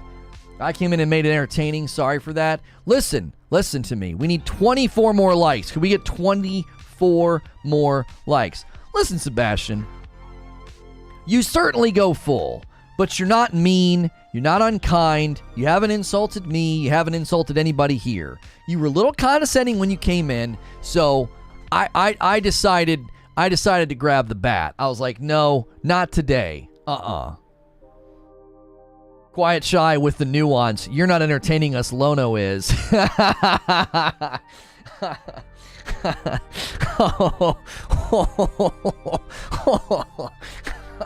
That's good. That's good. That's good. Only a Brit could serve up humble pie so effectively.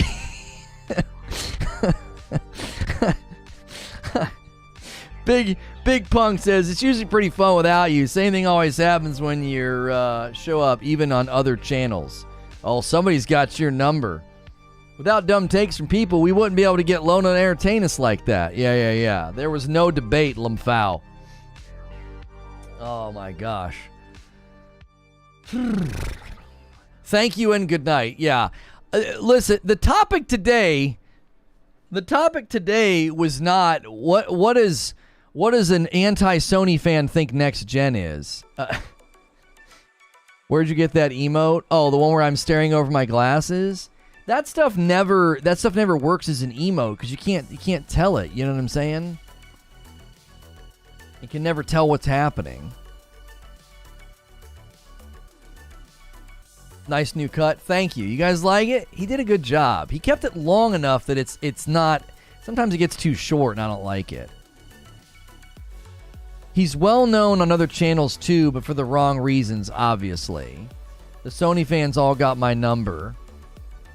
Well, I mean, when you're constantly poking them, wouldn't they? I mean, of course they're going to have your number. We need 10 more likes on the video. Thank you, everybody, for being here this morning. It's been lively. It's been fun. We're not done yet. I've got more discussion questions for you. Our second stream today will be about all the Overwatch 2 nonsense. I decided it was well worth covering and wanted to get your guys' opinion on it. We're not really big into PvP games here, but that... Wow, what are they doing over there? How big is Ragnarok compared to God of War 2018?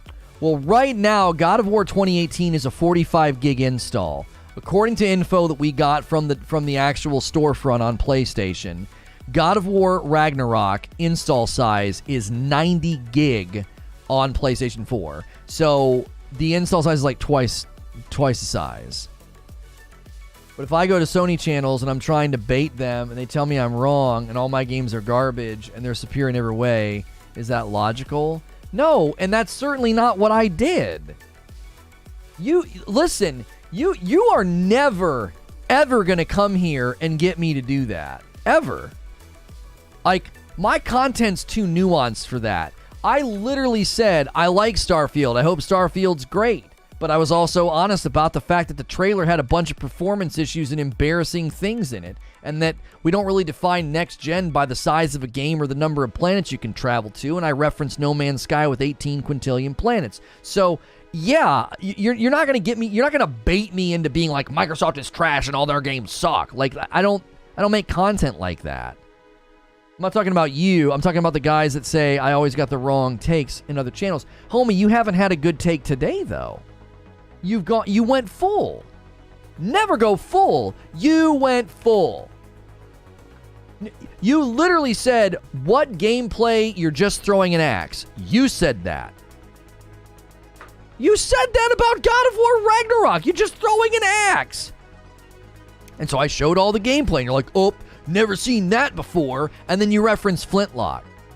So Flintlock takes clear inspiration from numerous over-the-shoulder, third-person action-adventure games, puts an axe in the person's hand, and somehow, because they're clearly having inspiration from games like God of War, and making a mediocre-looking, I would say solid-looking indie game with pretty mediocre combat, that somehow is an indictment of God of War 2018. Like, okay, I'll give you one. The amazing combat system in Ghost of Tsushima. Imagine some indie title coming out with a samurai game and being like, yeah, we took some inspiration from Tsushima, and they have like different stances and combat that's clearly been inspired by Ghost of Tsushima. And then the Ghost of Tsushima sequel comes out, and are you going to come in here and tell me, well, doesn't really look like a sequel because there's an indie title that mimicked a lot of their gameplay?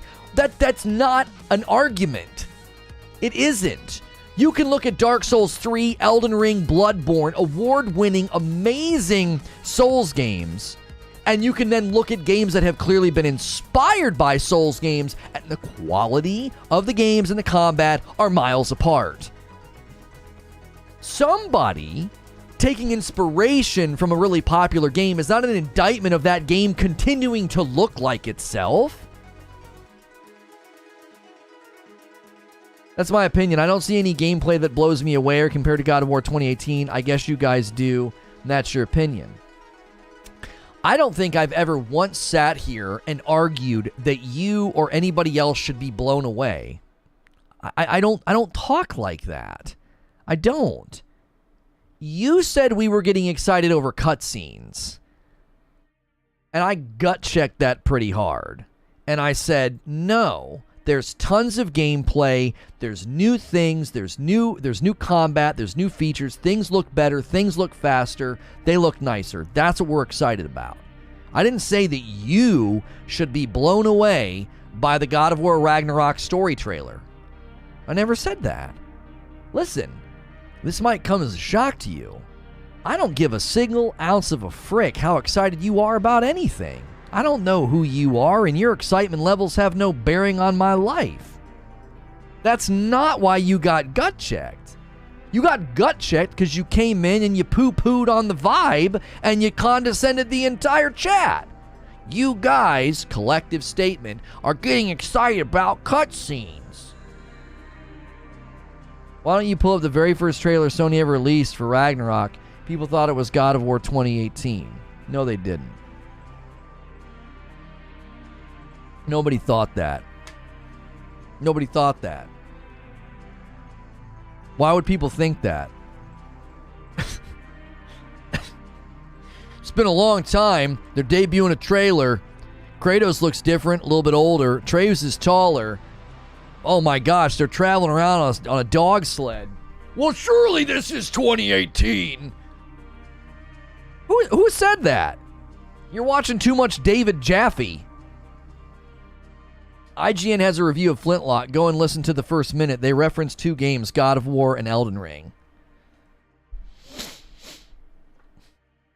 Like, the idea...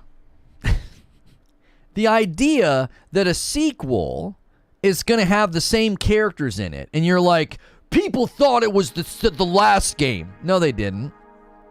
Nobody thought that.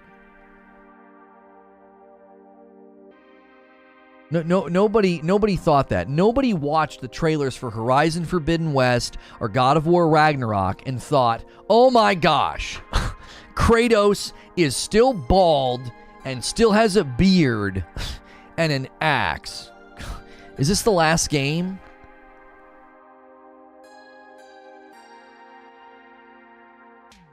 Even IGN is comparing God of War to Flintlock, yet I must be crazy. He doesn't know, Chad. He doesn't realize. IGN referencing God of War in that review is not a feather in your cap, bro. It's a hole in your boat.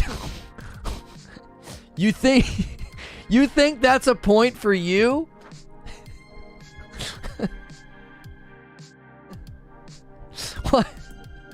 That's not...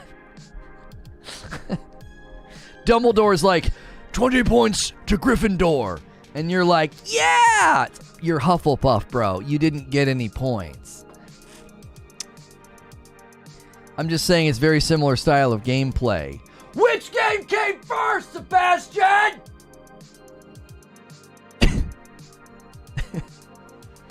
It's real similar. Yeah? You think? Do you think? Oh my gosh. An over-the-shoulder third-person action-adventure game and the person has an axe.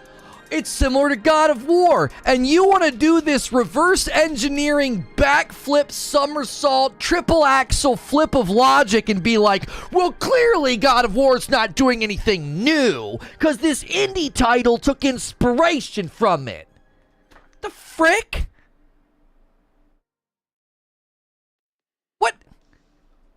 What kind of weird logical wavelength are you on? God of War came first. It's like looking at Horizon Forbidden West, and then the sequel comes out, and you want to grab some game that was influenced by Horizon Forbidden West with bow and arrow based combat, and then you're going to look at Horizon Forbidden West and be like, well, this indie title basically does the same thing. My point is, it's mid gameplay. There's nothing mind blowing from it. Oh my gosh. That's not an argument, bro. You're supporting your premise. So your premise is gameplay is mid. And you don't support that premise by explaining why. You don't look at the number of combat options available. You don't look at the depth of the combat, how it's been expanded, changed, updated. You don't look at any of that. What do? You say, well, there's another game with similar combat that's clearly been inspired by God of War. You're supporting your premise in one of the weirdest ways I think I've ever seen a premise be supported. To me, God of War 2018 was next gen compared to the PS3 God of War. Like, how do you not see this? What do you mean, how do you not see this?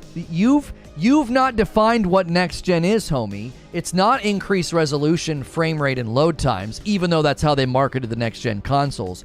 You created your own definition of next gen. You said Starfield was next gen, even though Starfield, for all intents and purposes, and for all visible evidence, is not running very well as a next gen title. Graphical pop-in, falling below 30 frames per second. That's old gen rinky-dink game problems.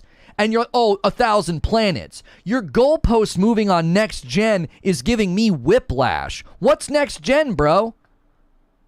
What's next gen? Define it for me. How do you define next gen? There's no next gen leap to this God of War. It's just more of the same and it just looks better. He ends the sentence with it just looks better. But it's not next gen. Okay.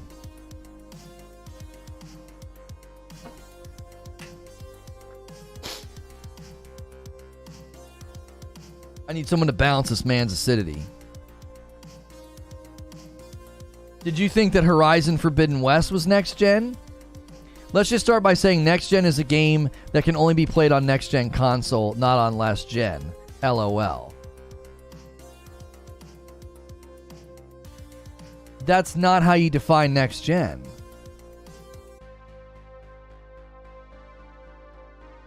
That's not how you define next gen. And I can prove you wrong with facts and evidence, not opinion, okay? So, the performance spectrum of video games is not constrained by where it lands. It's usually established by how high you can take a game. So when a game lands on PC and it does ray tracing, 4K resolution, new shadow technology, instantaneous load times, all this new stuff that they've learned with textures. And everyone looks at it and says, this is on the forefront of game development. This is amazing. And then they can go into the engine and they can turn things off and lower settings so that it runs on a weaker PC. No one would look at that game and say, yep, not next gen. It's not next gen because it can run on weaker PC systems. Nobody says that. Therefore, you cannot establish that as the definition of next gen. Oh, well, because a game can still run on the old gen, it's not next gen. Like, that doesn't make any sense. That's not how you define next gen. Next gen is defined by the performance of the game, not where it can run. Did everyone hear? No need to buy a PS5 or an Xbox Series X. As long as you can play it on old gen, it's still next gen. You're not even making sense now. I don't know what you're saying.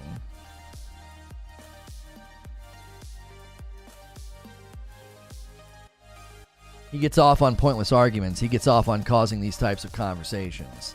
I mean, if he wants to come in here and wear a dunce cap for an hour, that doesn't bother me. We'll just wait till next year when you guys actually see what next-gen games look like compared to cross-gen games that you guys are getting excited for. You mean like Ratchet and Clank Rift Apart and Returnal? You mean like the Demon Souls remake? What do you mean? Those games' graphical fidelity aren't far beyond where we have anything now. I told you at the beginning of this debate, you're going to spend this generation pouting and sad because you are literally looking at these games and you think that in like a year or two, what, God of War Ragnarok's going to look like a joke? It's going to look like so far behind what? Like, you think Spider-Man 2 is actually going to do that? You think the graphical fidelity and the way that Spider-Man 2 looks and Wolverine and all of the future titles that are going to be PS5 only, you think they're actually going to blast through some ceiling that like Horizon Forbidden West and God of War Ragnarok are underneath right now? I said this a while ago. I told you guys this was going to happen. Listen. I told you guys. I said, we are right now very close to the ceiling of just how strong the PS5 is and just how strong the Xbox Series X is. We will not see games that look that much better than what we have now. You'll barely be able to notice it. There are going to be people comparing games to Ragnarok and Forbidden West, and they're going to be saying, these were cross-generationally supported games, and these new games don't look that much better than them. Why? There is a bandwidth and processing power limitation on these systems. They can only do so much. They haven't even started using the full power of these consoles yet. You are so demonstrably wrong, bro. All you have to do, and this is so easy to do, you're looking at the world so small and so narrow. Look at the PC world and you will see how fast you're wrong. Look at how strong PCs have to be to hit 4K ray tracing, and even then they struggle to maintain 30 frames per second, a lot of them. And these are systems, these are PCs that are stronger than the PS5 and stronger than the Xbox Series X. So just what magic trick do you think they're going to pull off with these systems in 2 years as they continue to fall further and further and further behind the tech advancements in the PC world? Explain that to me. PCs right now with 3090s and crazy strong processors and unlimited memory, basically, and tons of install size base and really fast SSDs, they are struggling to deliver like 4K ray tracing 60 frames per second. But your box that's already outdated in the tech world is somehow going to blast through what we're seeing right now. How? I think performance will be pushed more this generation through software like VSR. No.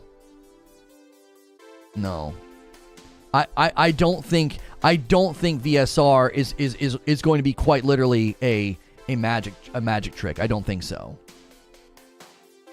I've had this debate with other people, not just you. This is no longer some kind of like a console fandom debate. I've had this debate with people before.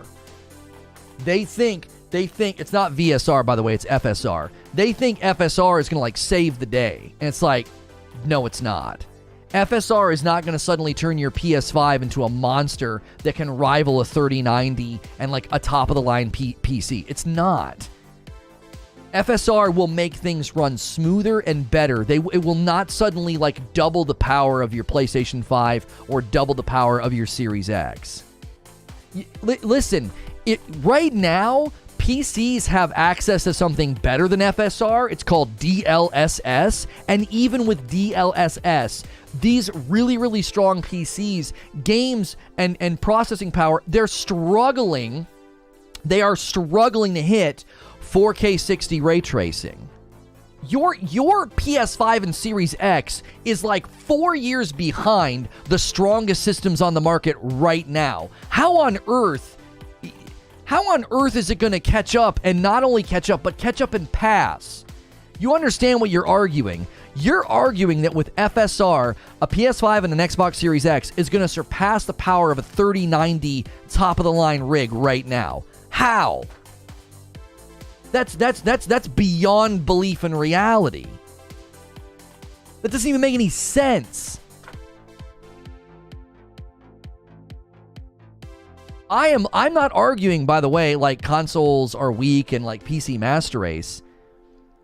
Yeah, and then the 4080s are going to come. You're dreaming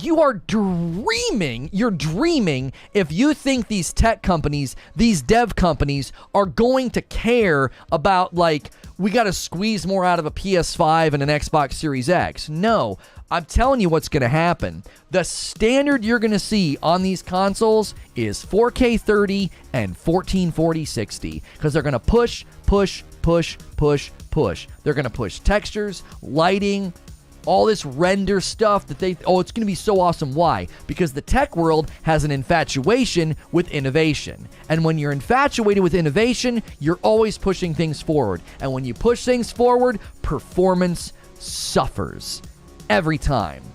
And the gaming world is bigger on PC than anywhere else. So they're typically experimenting with the engines and the tech and the advancements on the PC builds first, which means a lot of what you're going to get on console is going to be a port that can't do what they can do on PCs. And the PC performance of games right now struggling to hit 4K 30 are PCs that are stronger than your next-gen console. 4K 60 is the standard? No, it's not. What game is consistently hitting 4K 60 right now, and where? 4K 60 is not a standard anywhere. What are you talking about? 4K 60 will not be a standard on consoles this generation. Are you freaking kidding me? No. Ghost of Tsushima? No, it's not. That's false. Ghost of Tsushima is not running 4K 60. That's not true. Oh my gosh, they ported Spider-Man to PC, and if you want to run 4K, everything has to be lowered. We looked at that graphic the one day. 4K 60 in Ori? Yeah, maybe. Even then, it's upscaled 4K. It's not, and nothing's natively 4K for the most part, but yeah, it's upscaled.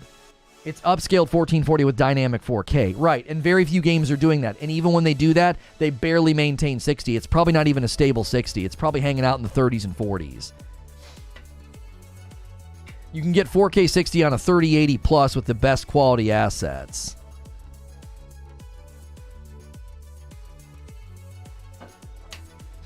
This is why I always argue against the Series S being a good console, Lono. How can it be next-gen console when it's struggling to hit 1080 60?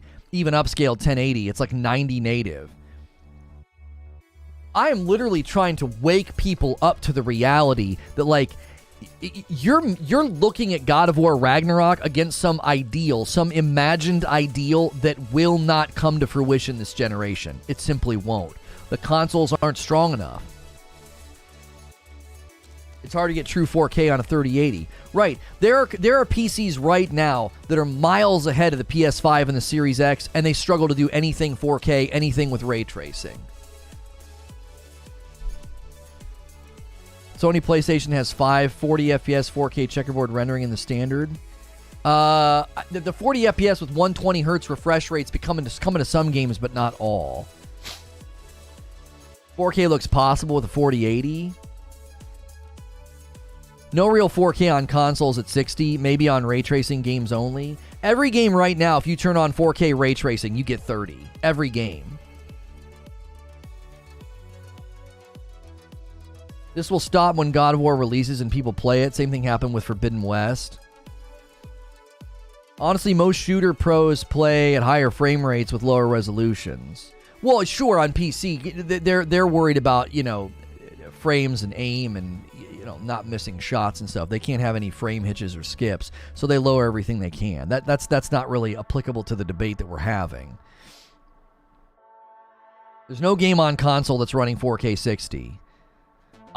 Listen, I have had people argue with me, just sweat and blood and tears, that these systems, the standard's going to be 4K 60, and I'm like, nope. No.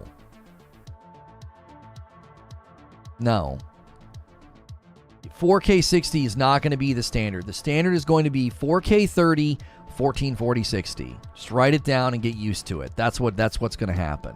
Because the tech world's going to move forward and your console's going to stay static, which means they're going to constantly be trying to jam things into the game that's going to make it to where 4K 30 is the best they can do. Because they're going to just keep putting stuff in there and putting stuff in there.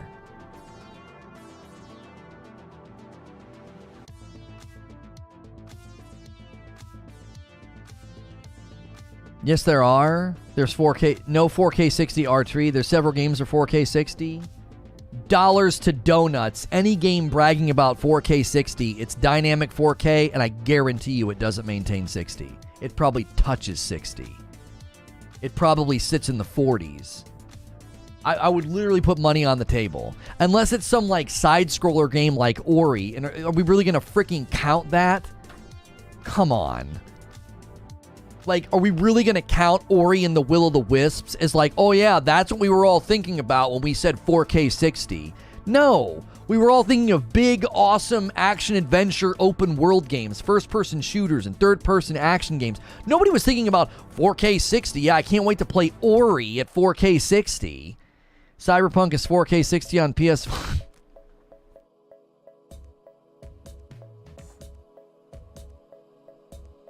Cyberpunk runs 4K 60 on the PS5.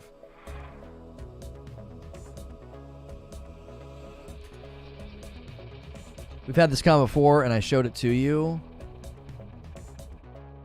Cyberpunk cannot run at 4K on the PlayStation 5 or the Xbox Series X with patch 1.5.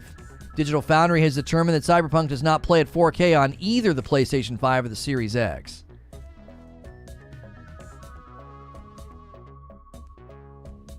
One quick Google search.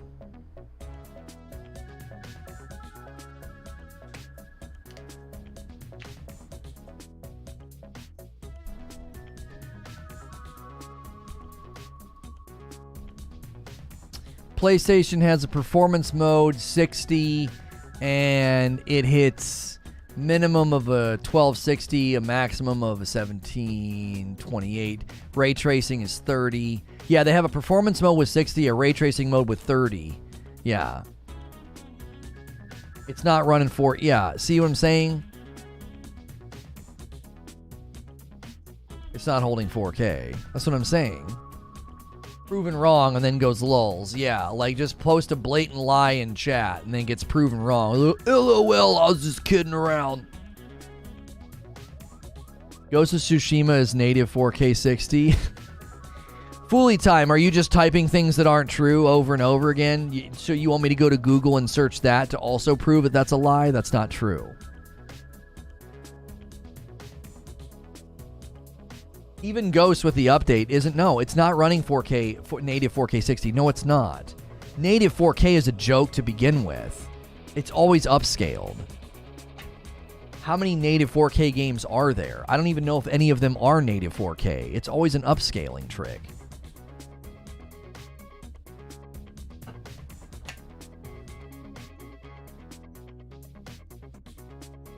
DLSS is good looking checkerboard rendering, just saying. You can't get DLSS on a console. You can only get FSR. How about that God of War? Yeah, we've gone so far off the trail. If you guys are just tuning in for the God of War Ragnarok reviews and release date news, you will be able to pre-install God of War Ragnarok on November the 2nd.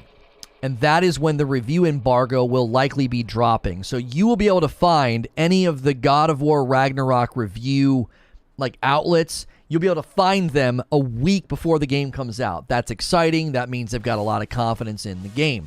We went well off the path, round and round we've gone now, debating people about, next gen this and next gen that. Gran Turismo 4K 60 and Astro. We're not going to count Astro. It's like a goofy little game. So GT7 maintains 4K 60. What's Digital Foundry say? Alls I know is Ghost is 4K 60 on my monitor. Paper Mario is native 4K 60. Yeah, racing games always hit max. That's what I'm saying. Listen. We're getting off into I can find this one game that can do it, or I can find this one game that can kind of get there with upscaled 4K, and it has a range of 40 to 60 frames. None of that's doing anything other than proving me right? You're just proving me right. If you look at the performance strength of PCs, and every time they try to throw everything in a PC to get 4K 60 with ray tracing, it's really, really freaking hard. And those PCs are stronger than your Series X and your PS5. And I'm supposed to believe that as the tech world moves forward and the PS5 and the Series X remain static in their performance abilities, that you're somehow going to get stronger and better performance out of these consoles. It was stated in chat, the reason I went down this rabbit hole, it was stated they haven't begun to tap in to the full power of these consoles. They haven't begun to do that. And the point of the argument has been, what are you talking about? Do you honestly think that God of War Ragnarok and Horizon Forbidden West are not squeezing virtually every square inch of performance out of this system? Literally, Forbidden West had issues with optimization, jitters, and stutters and pop-in, and probably doesn't run at a rock-solid 60. I guarantee you there's open-world moments in Forbidden West that don't even hit full 60. There'll be some neat tricks, but no huge leap forward. That's been the point I've been trying to make. The argument was that God of War Ragnarok doesn't look next gen because when you compare it to the PS4. And my point is, in 2 years, when you're able to play Spider-Man 2 and Wolverine, you're not going to turn around and compare those games to God of War Ragnarok and be like, oh my gosh, what they've been able to do, now they're tapping into the full power of the PS5. No one's going to say that. Spider-Man 2 and Wolverine are going to look exactly within the lane of graphical fidelity and performance of what we're already seeing in games like Spider-Man Miles Morales, Horizon Forbidden West, and God of War Ragnarok. Ragnarok is quasi-open world. It's not true open world. It's like a linear open world, because you can explore and find areas and retread and fast travel. That's in 2018. It's quasi-open world. It's not full open world. You're not always on a map where you can walk from corner to corner. It's a blend of open world and linear narrative. Yeah, it's going to be the same as 2018.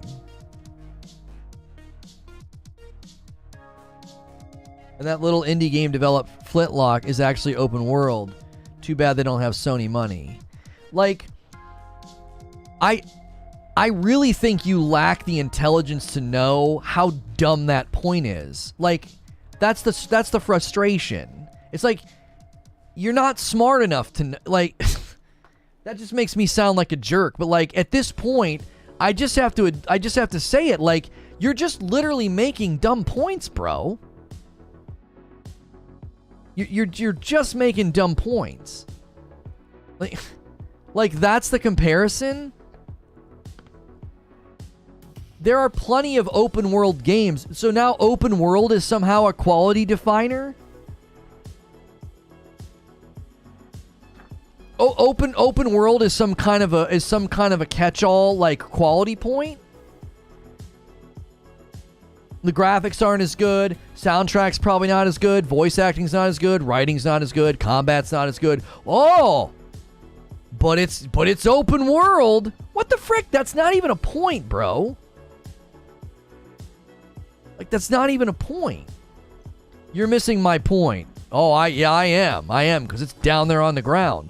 Ragnarok is just more of the same. It looks better. They added some new combat, okay, but I don't see where it's next gen. Okay, we've now come full circle and you're just repeating yourself. You don't see where it's next gen because you've defined next gen as some Sebastian Worlds version of next gen. Increased graphical fidelity, frame rate, performance, load time, resolution. None of those things are next gen to you. None of those things are next gen. I've tried to cobble together what you think next gen is, and apparently it shouldn't be playable on an old gen console, and Starfield has 1,000 planets. That's next gen.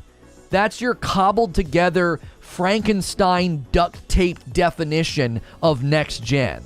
So that anything that doesn't fit into your self-made definition, you can poo-poo it and be like, yeah, it's not next gen. I've got my own made-up weird definition of what next gen is.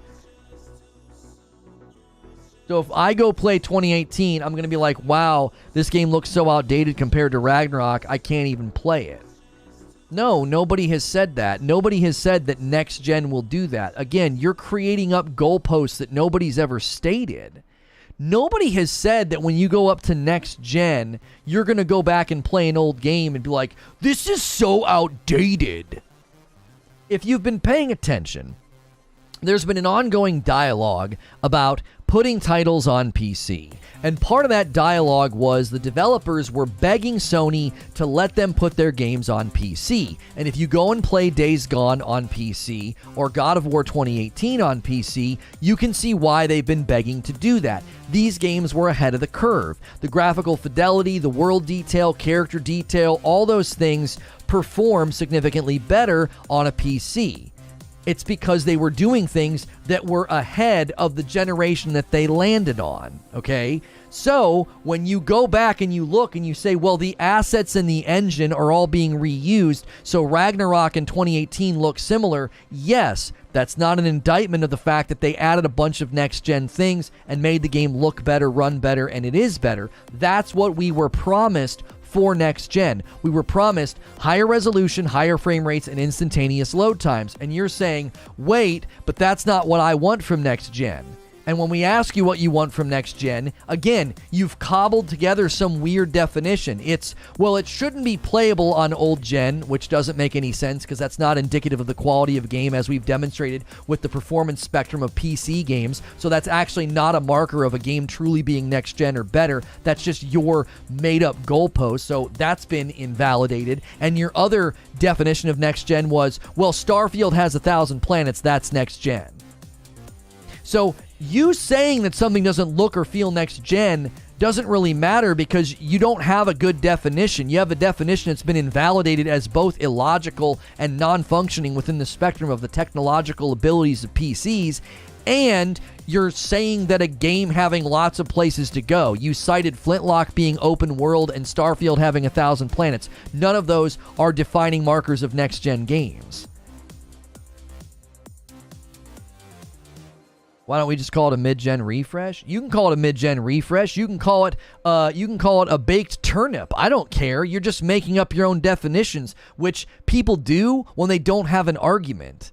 People make up their own definitions and move goalposts when their argument's in tatters on the ground. It's some coping mechanism for being wrong. K. Cole with a $5 tip.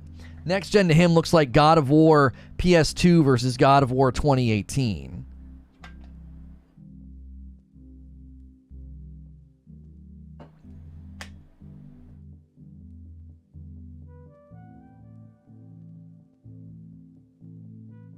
Native 4K will likely never be the standard? No. Like I said, agree to disagree. I swear by next year you guys will actually see what I think next gen with the Unreal 5 and we'll all know what I'm talking about. Listen, if you end up being right about the trajectory of game performance and graphical fidelity and how great games look, if you end up being right and I end up being wrong, I will be shocked out of my chair. I've been doing this for 8 years, and my prediction game is pretty damn strong. And there is no way that Unreal 5 is going to create some break in the like a black hole jump in the space-time continuum and somehow get way more performance power out of the PS5 and the Xbox Series X. I just don't think so. Like you've got a level of trust, confidence, and hope in something that I'm telling you right now will not be realized. What we have seen in Forbidden West, God of War Ragnarok, and I'll even grant you Hellblade 2, that is the ceiling. That's it, bro. This generation of consoles not going beyond that. You are not going to look at a game next year and be like, look at this Spider-Man 2, bro. It makes God of War Ragnarok look like a Game Boy game. Like, that's not going to happen. Part of the problem, I'll tell you what part of the problem is. The generational shift in jump is not as easy to deduce in games that absolutely were ahead of their time. It's harder to deduce. Like, if you look at the jumps when we went from PS1 to 2 to 3 to 4, they were bigger jumps. The jumps from 4 to 5, it quite literally is what they marketed. They said resolution, frame rate, load time. I want you to really think about that. That's how they marketed this. They didn't say you were going to have your eyeballs blown out the back of your skull because everything looked so photorealistic. You were weeping with joy and it looked like you were in real life. That was not the promise. The reason that they marketed this generation of console with things like haptic feedback, instantaneous load time, higher resolution, better frame rates. The reason that that's how they marketed these consoles is because this console jump was probably one of the smaller console jumps we've had. Is it small and insignificant? No, it's not. But it's not the same as when we went from the PS3 to the PS4. And that's what you're expecting. You're expecting this Grand Canyon-sized leap that we've gotten up to this point. And I'm here to tell you, that didn't happen this time. So when you play Horizon Forbidden West and God of War Ragnarok and you're like, this looks very similar to the previous games, it's just prettier, faster, and runs smoother and has higher frame rate. Yes, that's quite literally what they sold the consoles on. That they sold the consoles on that. And if you're getting that, then you're getting next gen. You've imagined some fantasy ideal world where next gen is somehow beyond what we have right now. And that's not what we were promised. It just isn't. It's not really customer hardware anymore like the PS3 and the Xbox 360. That's why it took so long to get more out of them. Oh, it's not really custom hardware anymore. Right. Devs will use those to be AI stuff. To me, also, don't discount jumps in texture quality. That will make a big difference. Then resolution increases at this point. So an OG PS4 could run Flight Simulator? I don't even understand that question.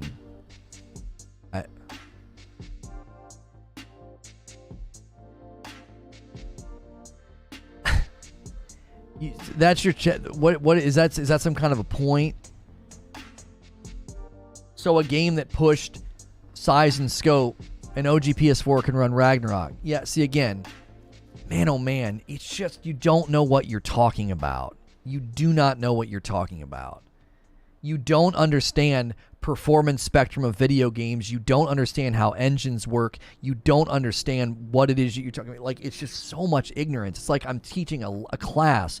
Listen, God of War Ragnarok is built in an engine, and those engine pieces and those assets can be upgraded and enhanced to next gen. You have a fundamental misunderstanding of how a game gets to next gen. Do you honestly think every next gen game that's being built right now is being built in a brand new engine? Do you think that? If you think that, you are woefully wrong. When they build Spider-Man 2, it will be with existing assets, existing in the existing engine. And you know what they're going to do? They are going to uptick it and upgrade it to next-gen performance. There'll be higher resolution, increased texture mapping, better lighting, better performance. They're not going to rebuild the entire game. So using existing engines and existing assets does not suddenly then therefore mean the game is not next gen. You have a fundamental misunderstanding of how games are built. The reason that a game can hit next gen fidelity on PC and then be downgraded all the way to like some 1080 experience is because the engine is agile and adaptable, and that performance spectrum allows a wider array of consumers to buy the product. We don't know if Spider-Man will be PS5 only. Yes, we do. Spider-Man 2 will be the first PS5 only title. God of War Ragnarok is the last cross-generationally supported game. They have said this on record. We know that for certain. Even if it's not, what you're saying doesn't line up with how games are built, bro. They use existing engines, they use existing assets, and they upgrade them. That's how they build them. Because according to your logic, any game that uses an existing engine, an engine that previously worked on old gen, it's not next gen then. That's what your logic dictates. Because the fact that they took the existing engine and the assets of God of War and built God of War Ragnarok, so therefore it can be downgraded to run on a PS4 and then have all these extra things happening on PS5, well, that's not next gen. Okay, that means that anything running in UE5 is not next gen. Why? Because UE5 runs on old gen consoles. That's a mic drop. That's a checkmate. You have lost. Like, Unreal 5 runs on old gen consoles right now. So any game built in Unreal 5 is not truly next gen. Why? Because the graphical performance and the spectrum of behavior in the UE5 engine can actually run on old gen consoles. Do you understand how just hole riddled your logic is? Cole in the Snow just got a gifted from Train this late in the stream. What the frick? Riddle me this. Why is Gotham Knights now only next gen only? I don't know. They quietly dropped old gen, homie. I don't know why they did that. Have you looked at the performance of that game? It looks like a dadgum mobile game. I don't know what's going on with that. It looks like a pile of garbage. Looks like a pile of garbage.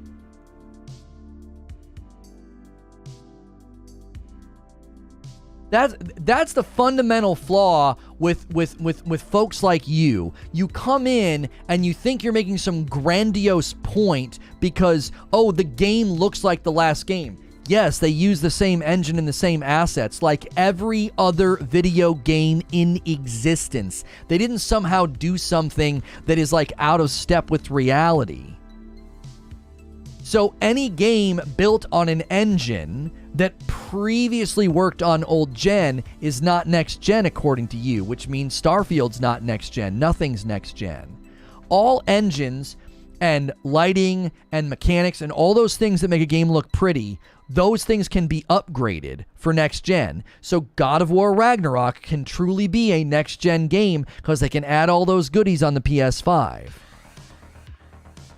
Let's forget about the part where the developers say it started off as DLC. I'm so way off, right? You are way off, right? Now you're repeating something that I repudiated earlier. If you actually go look at the interviews, see, now you're just being a dishonest person. This is what you have in common with the guys I've banned from here before. You're just turning into that desperate, backpedaling liar. That isn't true. We've looked at the details of those interviews. It did not start off as DLC. They were drawing up and sketching out what they would want to do with story DLC in God of War 2018. As they sketched it out, they said, this is too large to be DLC, and they started pre-production and sketching out God of War Ragnarok. I dealt with that 35 minutes ago. So now you're doing the tried and true internet argumentation method of repeating a repudiated point because you think you're going to wear me out. Tell me how you really feel. That is how I feel. I don't have a lot of tolerance for liars. I don't. They don't last very long here. They don't. Lying about that, oh, it started as DLC. You're lacking in good faith, integrity, and honesty, and I have zero respect for people that act that way. You're stating something that you know is false. Why would you do that? Why would you just take your character and integrity and just throw it out the window about a video game? Why? I don't have any respect for people that do that. You don't have to like the game. You don't have to like my coverage. But don't come in here and say things that aren't true. You're wasting your time and mine. I actually seen the interview, and they literally said, when we started Ragnarok, it started off as DLC, but I guess I'm lying. Nope. No. When we started Ragnarok, it started off as DLC. That's not what they said. Again, you're packaging in a way that is dishonest. No.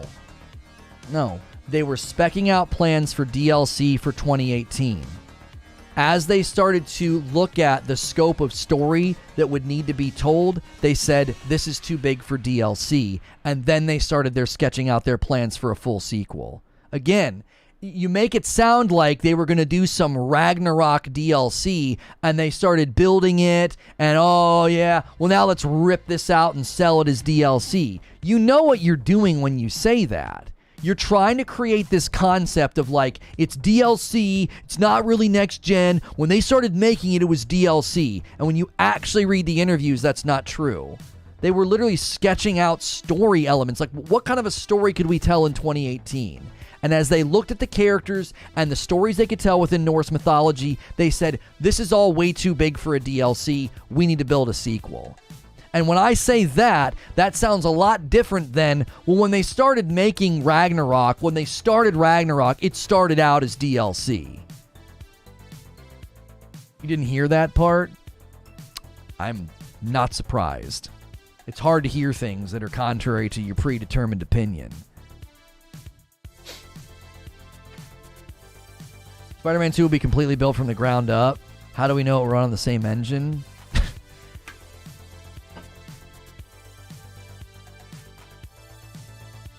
Okay, you could be asking a legitimate question. You honestly just don't know. Infinite says, by the way, the coffee's amazing. Thank you so much for that testimonial about the light roast. I appreciate that very, very much. What is all of this? Evil Genius's gameplay.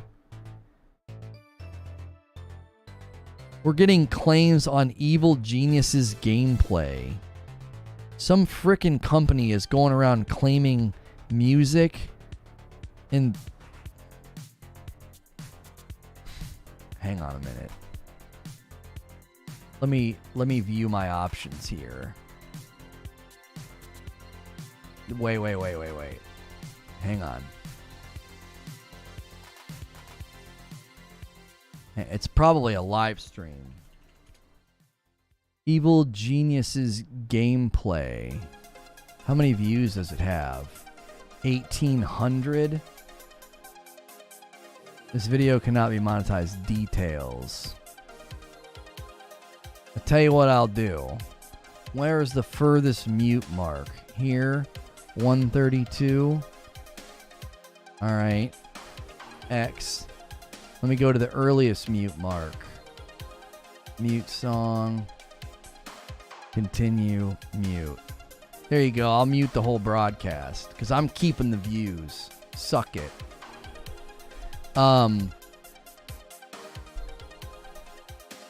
Okay. So the question about Spider-Man 2, I'm actually going to give you an answer because you could be asking a genuine question.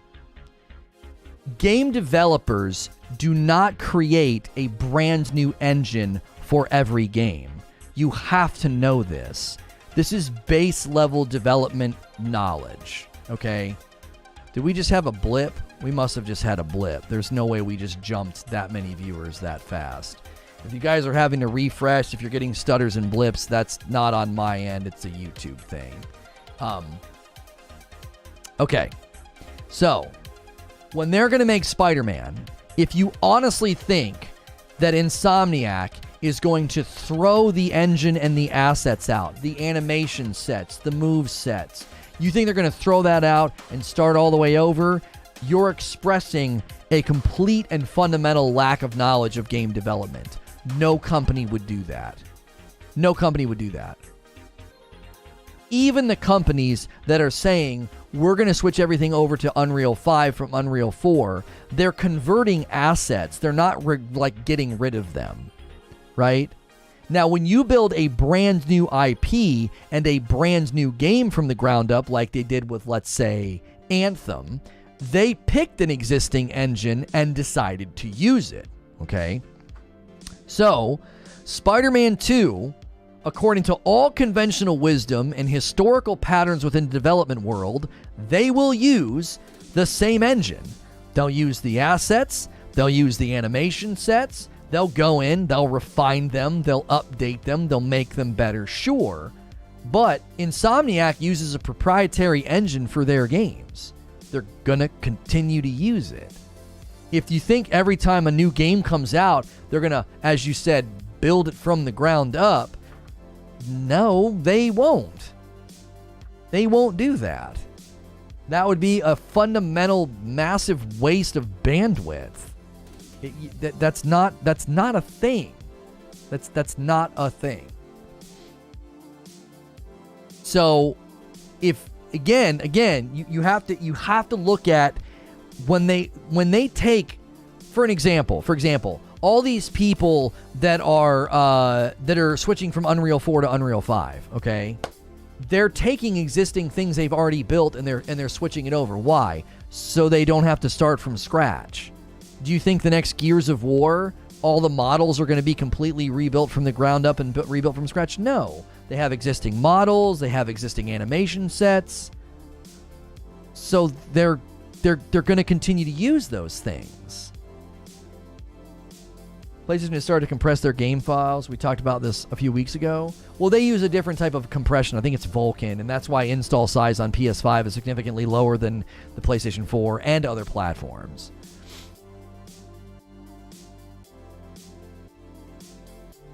Ground up is an overused phrasing used by game companies. Well, sometimes when they say built from the ground up, they mean like this world was built from the ground up, and they mean it like it's a brand new, freshly built world. That doesn't mean the game engine's built from the ground up. Oh, Kraken, not Vulkan. Sorry, Kraken. Vulkan's a video driver thing, isn't it? Vulkan's a graphics card thing. Yeah, Kraken. I wish FromSoft would build a game from the ground up because that engine's horrible. I think the problem when you have an engine like that and you have a game like that, it's going to be very, very difficult to start all the way over because you'll lose that feeling, right? They want it to feel like a FromSoft game, and I think that gets really, really difficult because you end up with a game that doesn't really feel like the previous games, you know?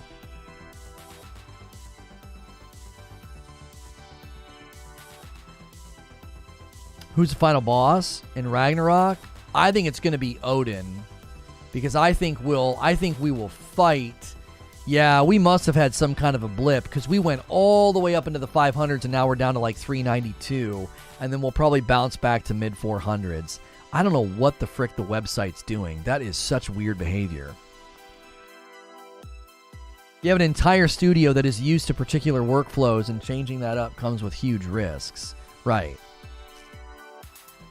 This is why I think so often, like, you know, gamers want to get on here and be like, yeah, we got, you know, we're getting ripped off, or we're not getting next gen, or we're not getting whatever. And it's just like, it's just all rooted in this idea. There's this weird imagined ideal, you know, thing. And it's like, we weren't promised any of what you're saying. Loki's controlling Kratos, so maybe Loki. So we theorized that once, thinking that like maybe all of God of War 2018 was a big looky-loo and Loki was messing with us the entire time. I don't think so. I don't think that they would do that. Could we get 20 more likes on this video? We are so close to 500 likes. Thank you guys so much for the huge turnout today. Let's see how many subscribers we've received today. Oh, wow. Well over 20 or 30, somewhere in there. Our short did not get any short shelf treatment today. I wonder if they don't like titles like I chose. Like, it's got why using a VPN is cheating in COD. Yeah, they might not like that. Maybe if we went with like why using this is cheating in Call of Duty. They might not like that. Although everybody gets sponsored by all these VPN companies. I don't know. Maybe they're sequestering cheating vids because of all the nonsense that's been going on. So it's because a lot of the audience is very young, have no understanding of logistics and practical reality. Well, and see, that's fine. That's fine. Like, if someone comes in and is genuinely being curious, or they just don't understand, or they just don't know, that's totally fine. But don't come in here saying all this stuff that's, like, not rooted in any facts or evidence or research. It's just you being it's anti-Sony. It has nothing to do with anything. The funny thing is all the standards that were trotted out against Ragnarok today, use those standards for all of the games coming out for Xbox. Do it. I frickin' dare you. Yo, K.Cole with a brand new membership. Enjoy your dope badge and emotes. You are dope and deserve dope stuff. $2 from Super Gaming. Reforge Roast has a new meaning. Thank you guys so much for the memberships and for the tips. If you guys want to be a part of our members-only content, we do a members-only talk show every day, and tonight is a big night. Every Friday night, we do a members-only stream, and I have to play Just Dance tonight, and we hit 3,000 members. We unlocked the Lono dadgum emote, and you guys can use that. And tonight, not only do I have to play Just Dance, my wife has to dance against me. We'll see who the better dancer is. It should be fun. It really, really should be fun. Okay. Just Dance Drunk should be amazing. Just for clarity's sake, we will not be playing Just Dance the entire evening. We'll play it for like an hour, and then we'll switch to like goofy co-op games, party games, etc. Right? Like it's not going to be I'm not doing 3 hours of Just Dance. Do you understand? Like, I'm not doing that. It'll end up being really unenjoyable for me. Like, I can only play a game like that for so long. I can only play a game like that for so long before I'm going to be like, yeah, I'm done, you know? Okay. I gotta schedule this.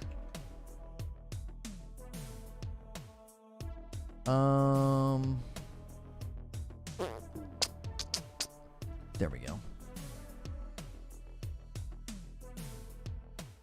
Okay. Gaming news, Overwatch doing some kind of special nonsense with their game, and we're going to talk about it. There is a lot of info to break down. I know it's a bit of a shift from this topic, but hopefully enough of you just enjoy all of the gaming news, discussions, and debates that we have, because this one, I feel like this one's spicy enough for us to enter into the discussion. How do you feel about Dino Crisis for next gen? I never was a Dino Crisis guy, so I don't have a strong opinion there. I don't. I know there's that Exo Primal game coming out. Apparently, I saw a review saying like its PvP is awful. Hair's on point. Thank you. I got it cut last night.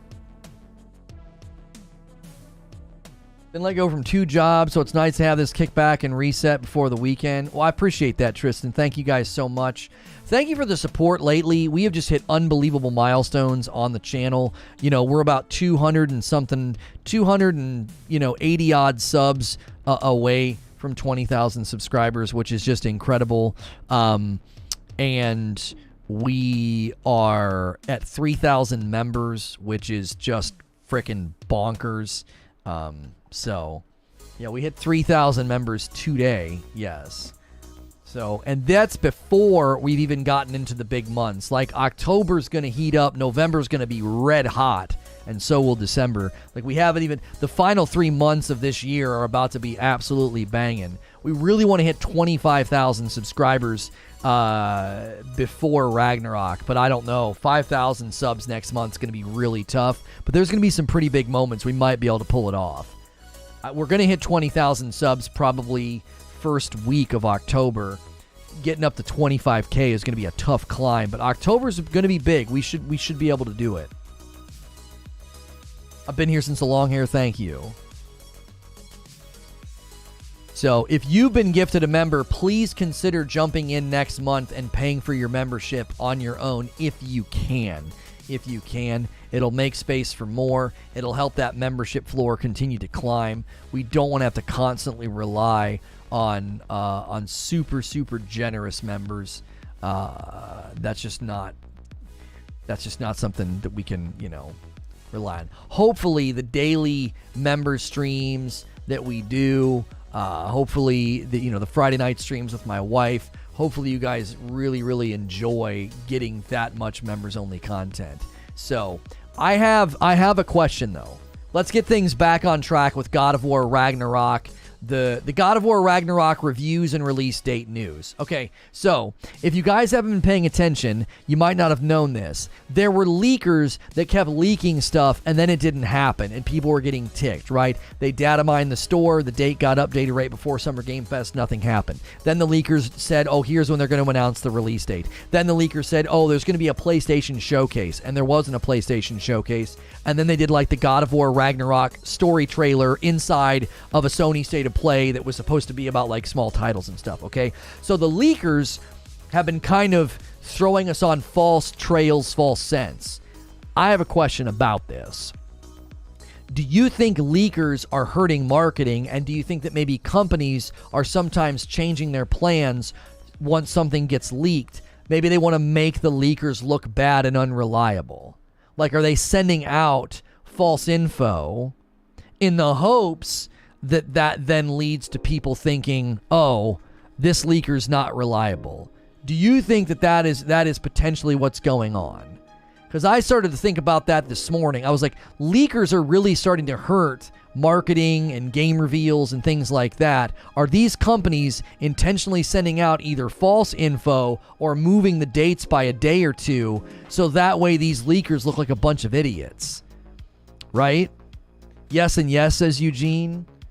Nope, leakers are somewhat needed. You think they're needed? Why do you think they're needed? I think companies leak stuff on purpose. Yeah, but that's not what this has been. They've not leaking this stuff on purpose. I think leakers do damage to the game. Last of Us Part 2 is a perfect example. I think the leakers are able to look at the YouTube backend and make educated guesses. Okay. Open world RPG Medieval Dynasty is heading to Xbox Series X and S and Game Pass. Day 1 console launch. Currently penned release date on console for October the 6th. This looks like a really beautiful game. This looks awesome. Graphical fidelity's kind of but the world is beautiful. Yeah. This says September 23rd. So what, it's going to hit September 23rd and then like a couple of weeks later? So it's already out?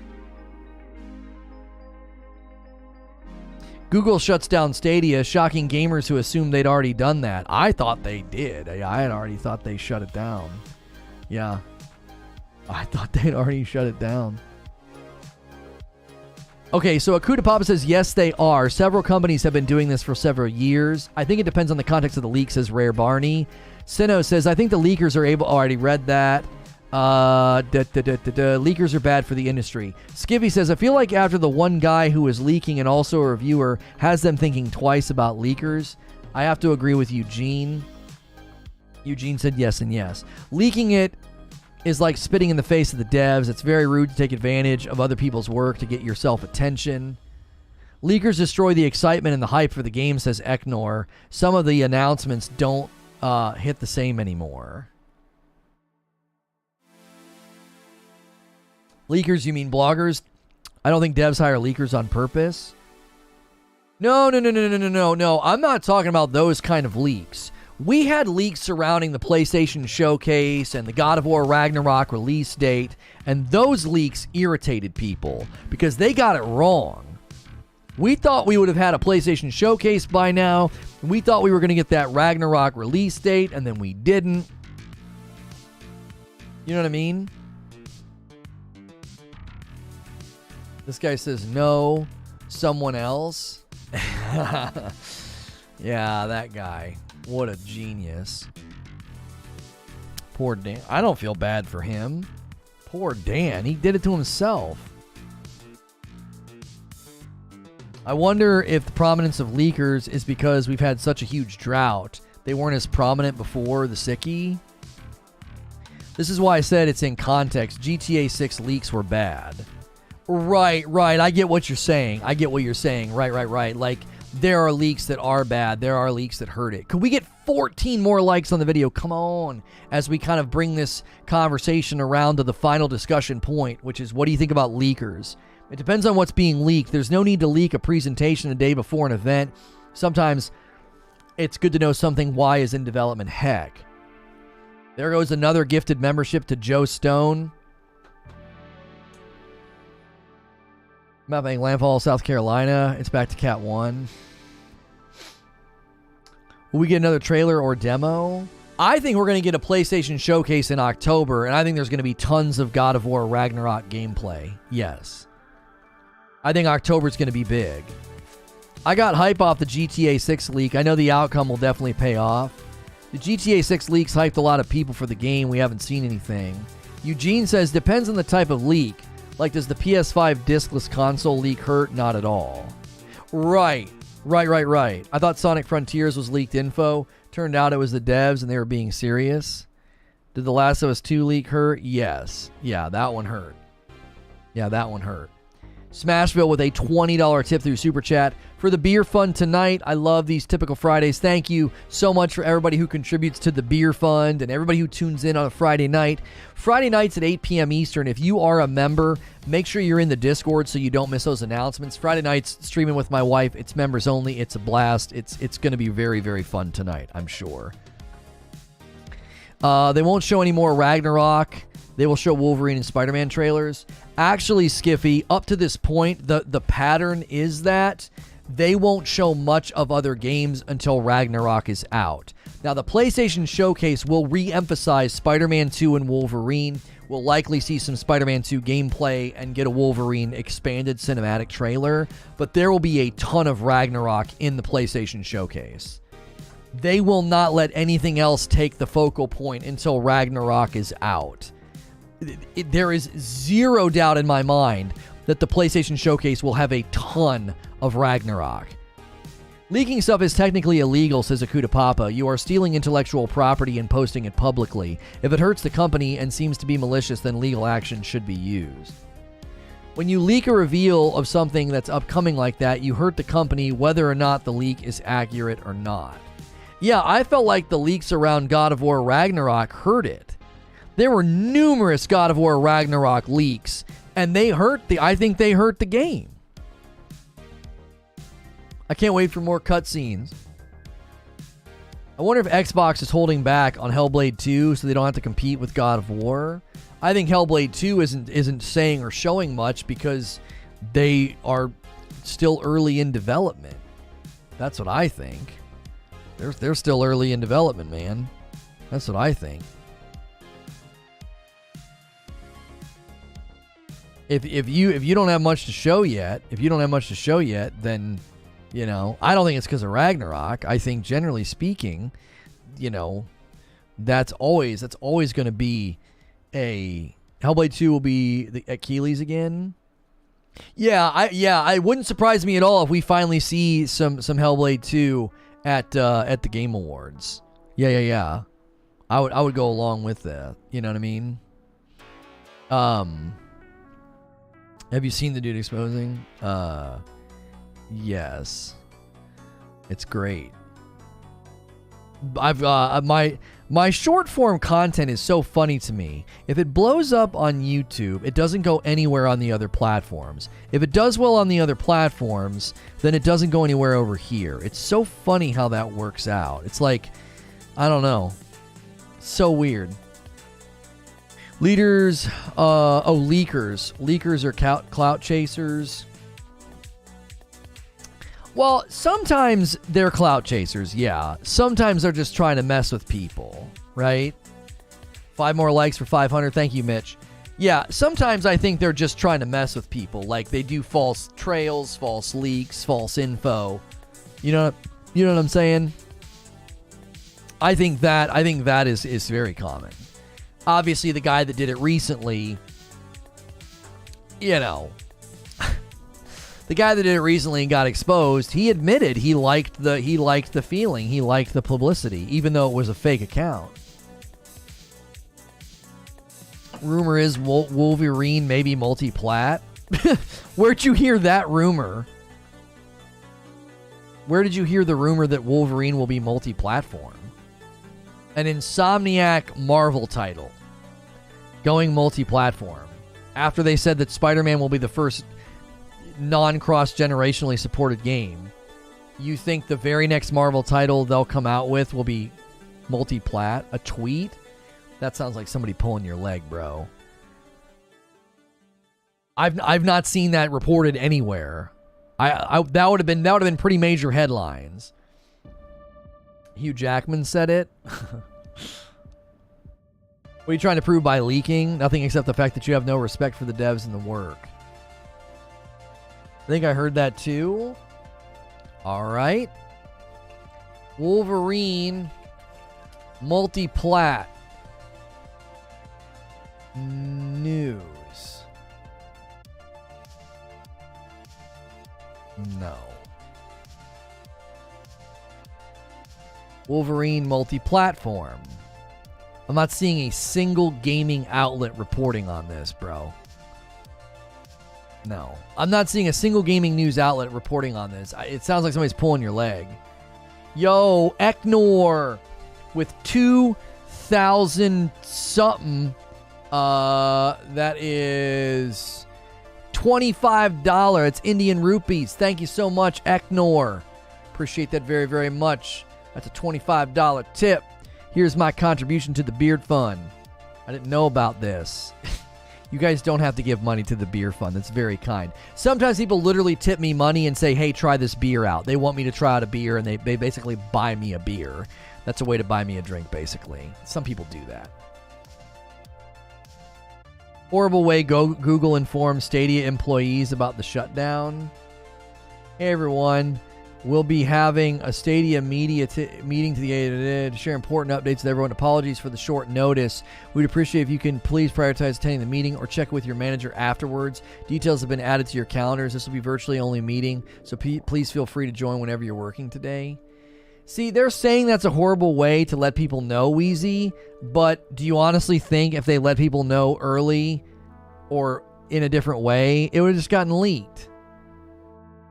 You know what I'm saying?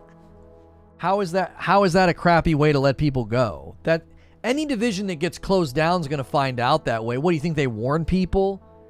Hey guys, yeah, in a couple of days we're going to shut down the whole division, in a couple of weeks or whatever.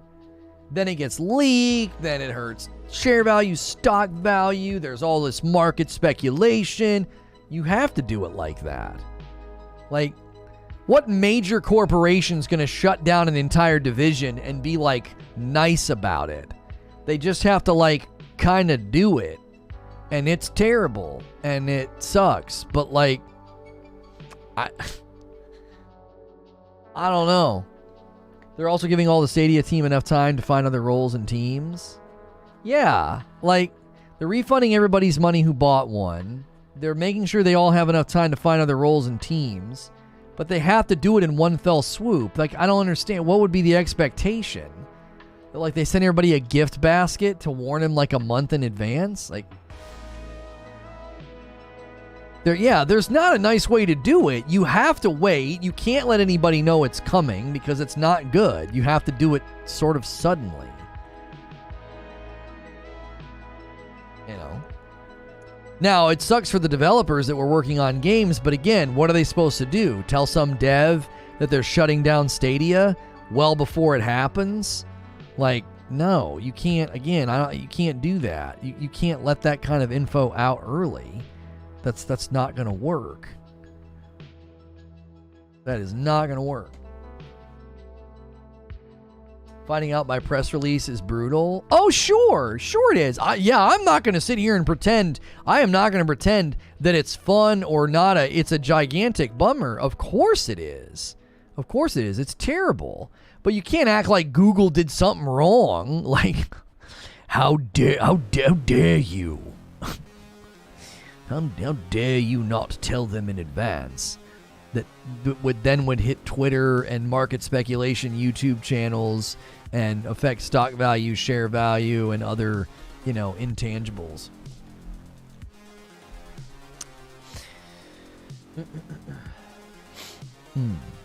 Hey, do we hit 500 likes yet? Come on. All right, I tell you what we're going to do. Don't gift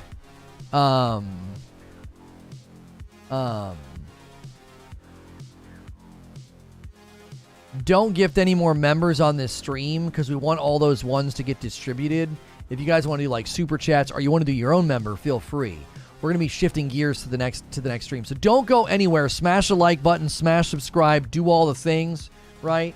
Do all the things. If you missed the news on God of War Ragnarok, rewind to the beginning of this stream. The first 5 minutes will tell you everything you need to know. Appreciate you guys so much. And, man.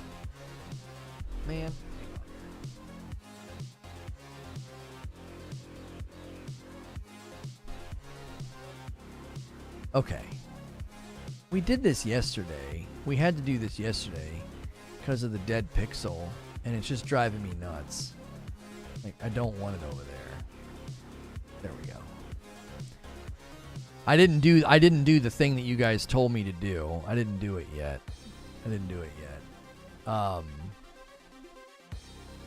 Like the date reset thing. Not done it yet. Okay. Don't go anywhere. We hit a great milestone of members, and we got more great coverage. I want to know what you guys think about this Overwatch 2 debacle. It should be a spicy debate. Should be a spicy debate. All right? I'll be right back. Don't go anywhere. Keep in mind, I do not run ads even when I walk away like this. Now, eventually one day we probably will run ads when I walk away just because it's kind of stupid not to. But it hurts viewership too much. So always remember, super chats and memberships and coffee orders. That's how you can support the channel since we don't really run ads on the live broadcast. Okay? I'll be right back.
Okay.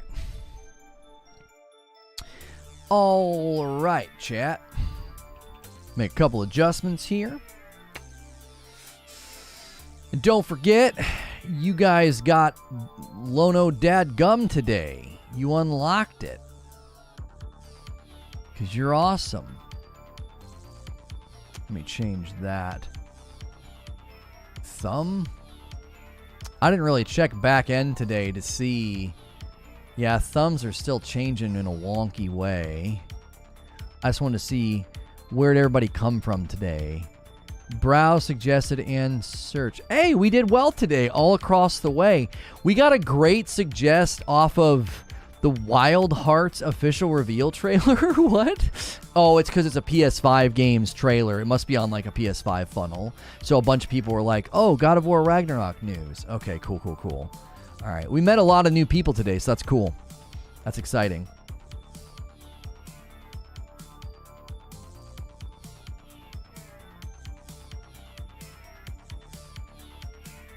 Okay, customize. Let's make sure and put that video on the forefront. Okay.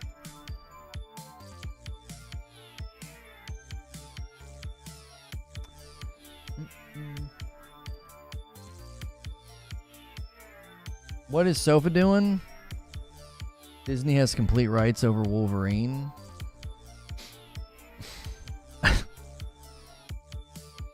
Is he still driving that? He doesn't have rights to Wolverine. How's Creature doing? He's doing good. He's doing well. He had, I think last reported to me, he had a skylight crash in and a chair that got ruined. But comparatively, they did great.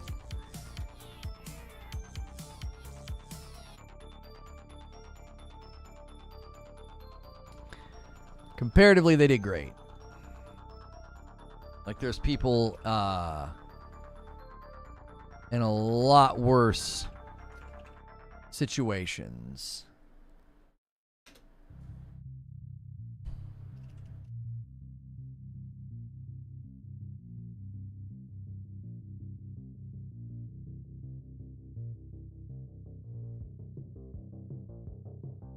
No, I'm not talking about finals. Games like that, stuff like that, I mean, I'm happy to throw that on the reaction channel. Like, I'll watch his video, and if I feel like it's a good fit for the reaction channel. But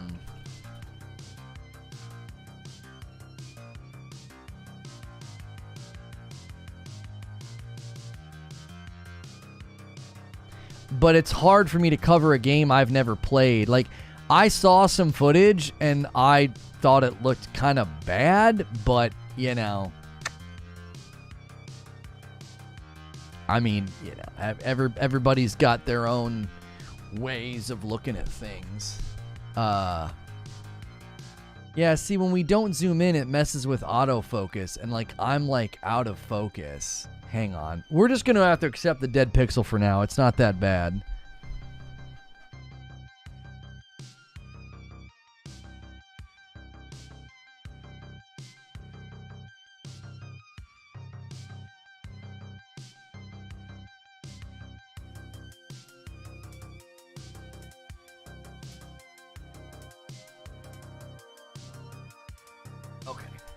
Well, oh, we could just be a little bit more zoomed in OBS, I guess.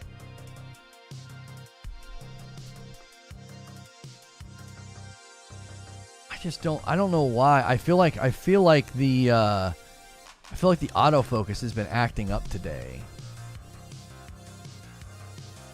It's supposed to target faces, and I'm like right in the center. I don't know how you don't prioritize me. You know what I mean? Skilly got paid for that tweet. I don't think so. He's an awfully big content creator. He doesn't need paid to do anything.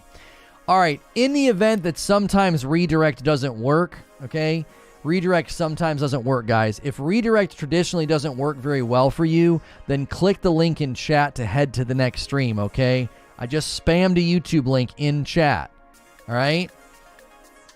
So click that link and get into the next stream, okay? Should be a good one. It should be. Yeah. I'm going to redirect you, but I'm also going to give you the opportunity to click the link in chat to get over there.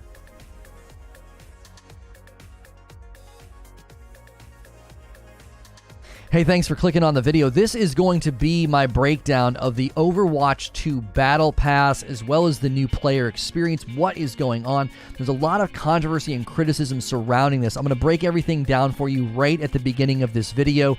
You might be asking, why is the video so long? It's a live stream, so you are watching the past broadcast. So make sure and hit the subscribe and the bell button if you like my breakdown, if you like this kind of live content. If you watch my content regularly, consider clicking the join button and becoming a paying member. We do daily members-only talk shows, and we just hit a huge milestone. If you're watching the broadcast that we're coming from about God of War, I'm going to end that broadcast and bring everybody over, and then we're going to jump right into the update. Always remember, as members, to check out the Friday night streams. There's going to be a really, really good